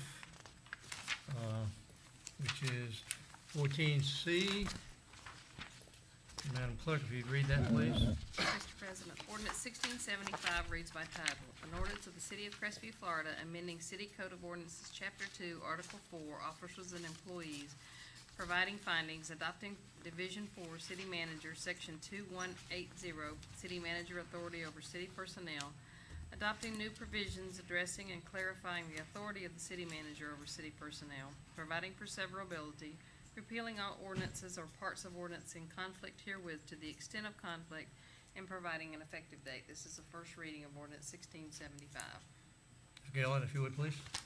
Yes, 1675 is proposes to add, Chapter 2, Article 4, Officers and employees are hereby amended with Division 4, City Manager, Section 2-180, City Manager's Authority over City Personnel, and it reads as follows. Division 4, City Manager, Section 2-180, City Manager Authority over City Personnel. In addition to the authority, duties, and obligations specified in the city charter, and except as may be inconsistent with the charter and/or adopted ordinances, policies of the city manager shall, number 1, determine the employment qualifications of the department heads and otherwise handle all aspects of filling the vacancies in the position of department heads, provided that their appointment shall be by the majority vote of the city council. Number 2, have complete and full authority acting on behalf of the city council over each and every department head, and employee of the city, and full authority over all operations of the city. However, when any action is required by the charter or ordinances on the part of the city council, such action shall be taken by the city manager, subject to the confirmation by the city council in accordance with the charter or ordinance. Number 3, having the authority to discipline, demote, suspend, and/or remove any department head or employee in a manner consistent with the adopted ordinances and personnel policies of the city. The city manager may authorize any department head and other administrative officer who is subject to the city manager's direction and supervision to exercise these powers with respect to subordinates in the officer's department, officer, and agency. That is the reading of the addition verbiage to the code. Any comments or questions for Ms. Galen on this? I think the only change, Mr. Hawley, you reviewed that and you made just one slight change from director to department head, and that's consistent with the rest of the charter. And that was this was the revision that was Yeah, read into the I'm sorry. record. This is the revision by Mr. Hawley. Mhm. Okay, okay, then I ask for action then, please. Mr. President? Yes, go ahead, Mr. I move to adopt ordinance 1676 on first reading and move to second reading.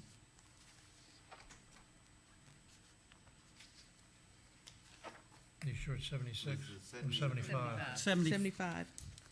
Excuse me. You had me confused there. It's just my 75. lenses here. Mr. President, I Yes, move sir. to adopt ordinance 1675 on first reading and move to second reading. I second that. Okay, motion Sorry. second to adopt ordinance 1675 on first reading and move to second reading. Any further discussion? Seeing none, please vote. And that motion carries 4-0 and 1 absent. Whew. Ordinance 1676.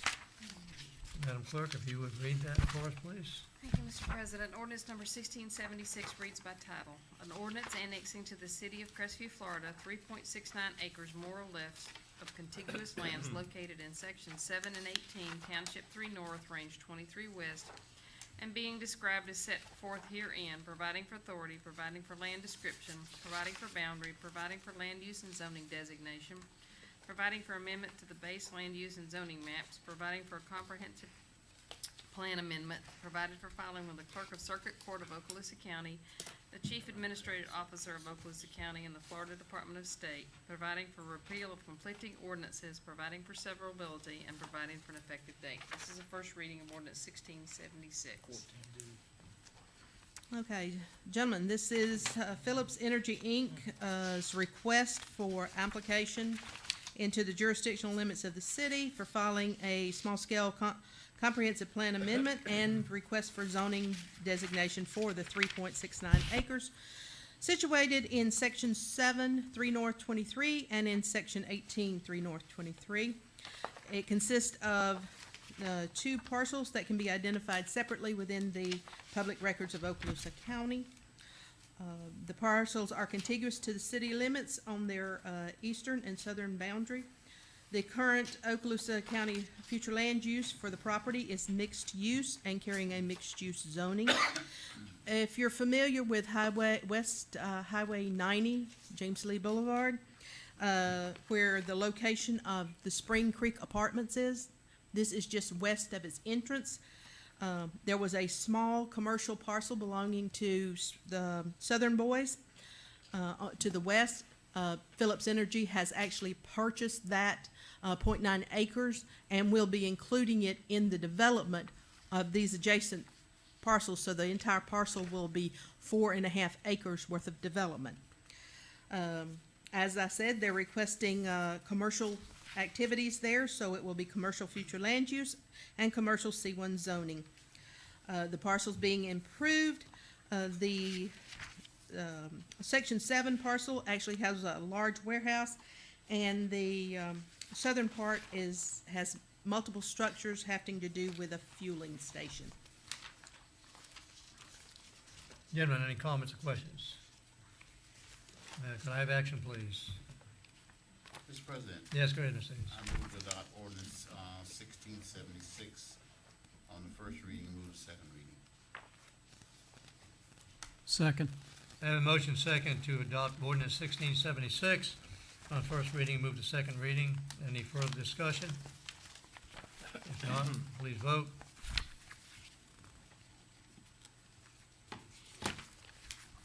Motion carries 4-0 with one absence.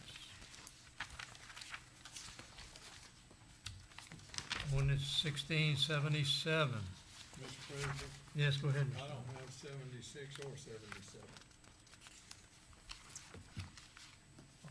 I'm sorry, I don't know what happened. to your book. They should have been added into your book. They were a little bit later. We left them in your door. Mr. Hayes is going to share with you so you can look at his. I'm not gonna have you here.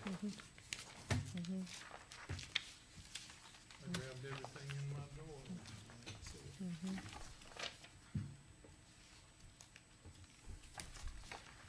You got it now? There you go. Yeah, I got it. Oh, okay. You got it? All right. Well, Mayor, if you'd let me borrow yours, I've got 2 of 75. Okay. Oh, that's 76. 76. You're 77. You want 77, right? Yeah. We already did No, 76. 76, we're looking for 77. 77. 77 here, okay. Here we Yeah, go. 77 is Does that what leave we're you looking one? for. No, but I can listen to what they're saying. I can too.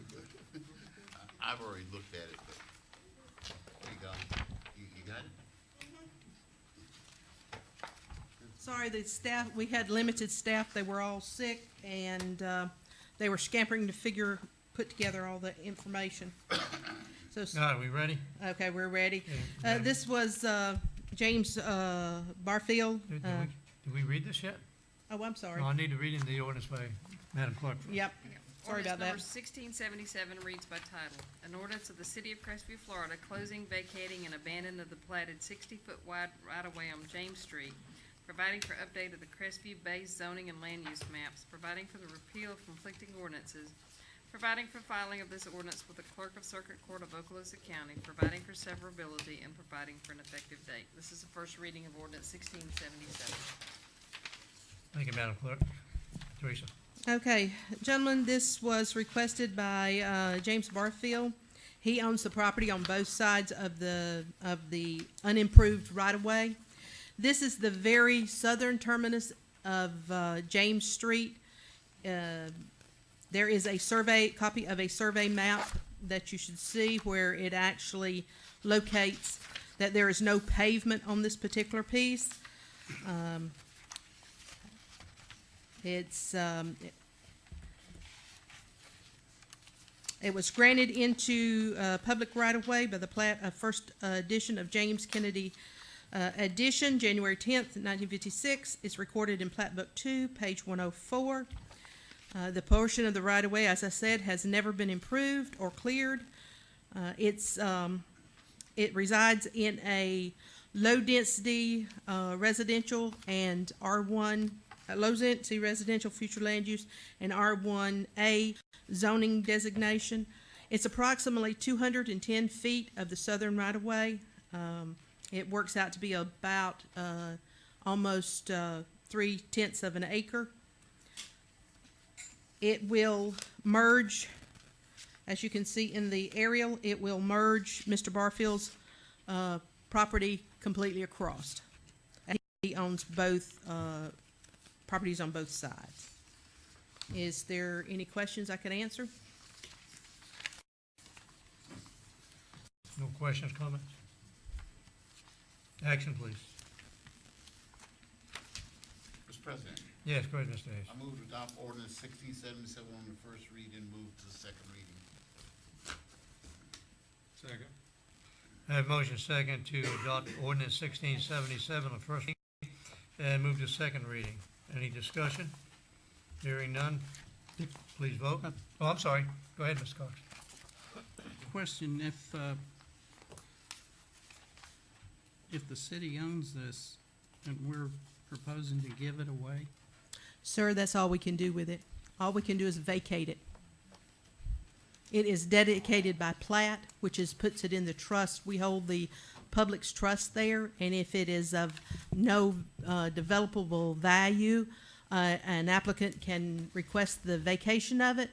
The vacation of it would split it down the middle and go to the property on either side. Mr. Barfield owns both properties, and so therefore, that's the only thing you can do. We cannot market it. We cannot sell it. We can't place a building on it unless the right-of-way rights are actually vacated under it. So, it's pretty standard. Okay. Action, please, then.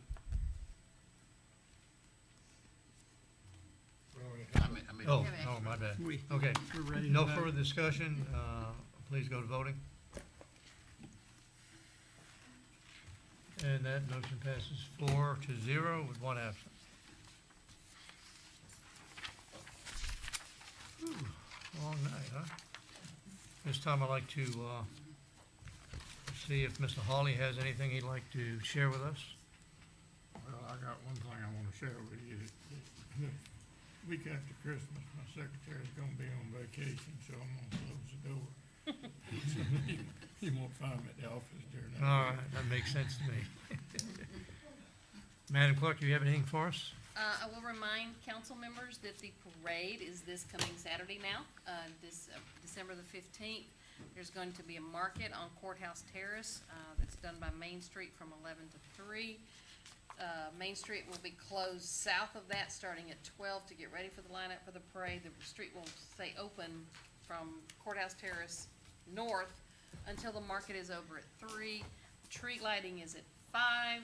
Parade is at 5:30. Be there or be square. Okay, thank you. Mr. Steele, you have anything for us? Merry Christmas. Thank you. Chief Grant, you have anything for us? No, sir. Okay. Marie, you have anything for us?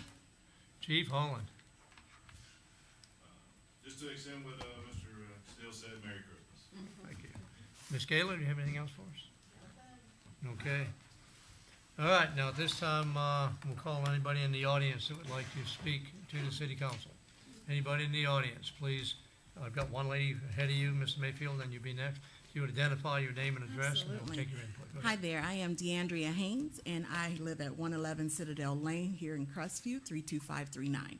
And as I sat here, this was my first time here, and I'd like to applaud you for the tenacity that it takes to conduct these meetings. I have lived in Crestview for 10 years, and I know Mayor Cato from working with Mary Lou Reed with the Workforce Development Board. I was part of the BRAC project that we brought the 7th and the F-35s here, so I have always intended to come, but have never come.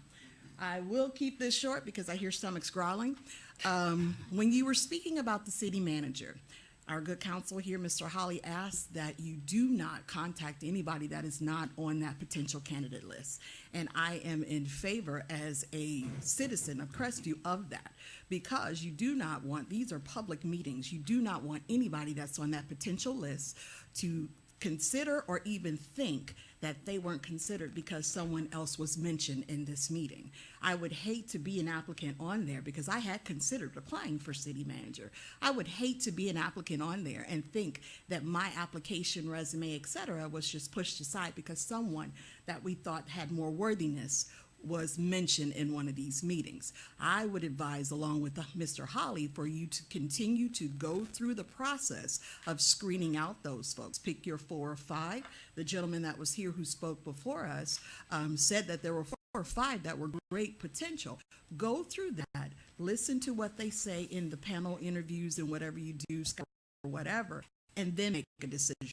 If one at that time, you reopen the position.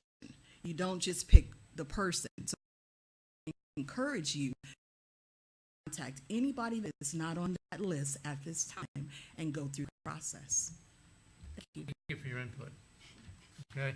Phil, do you want us to do this again? Okay. I'm John Mayfield, 519 Whitehurst in Crestview. And unfortunately, I didn't quite understand the flow of the meeting, and I actually intended to make these remarks before items 9, D, and E were voted on. Hang on just 1 minute. You have to kind of keep it to 3 minutes, so Right. see if you can cover all those and. It'll go quick. Okay, It'll be all right. less than 2. With the vote on item 7E, is vague. Well, we're going to push that off on somebody else for traffic management. It's obvious that the number one issue in the county or in the city is not being addressed, which is traffic. But going on to what I originally came to speak about, several months ago, the council voted to install 2 red light cameras at intersections along Verdun Boulevard. This vote was based on a vague promise that if it doesn't work out, we can just cancel the contract. Now we found out that there was missing information through either negligence or deceit. We weren't told, neither the council or the public was told, that we would need to hire a hearing officer. We're now going to hire a hearing officer with your vote today. It'll be an employee or a contractor of the city, who the city is going to pay and is going to be at the will of the city. To pay for this undisclosed part of the scheme, you're now planning on charging anybody who contests a ticket $100 for the honor of getting somebody to rubber stamp that ticket. This amounts to nothing but extortion. If you challenge our allegations, we're going to charge you $100 more. This plan will lead to lawsuits against the city, something we surely don't need to be paying for. It's time to end this charade and save the city the expense and embarrassment of becoming another laughingstock of the red light camera industry by attempting to profit from the scheme. Do not turn the red light cameras on and ask the contractors to remove them. Thank you. Thank you for your input, Mr. Mayfield. Anybody else in the audience who would like to approach the city council at this time? Last call for public input. Seeing none, this meeting is adjourned. I thank you all for coming.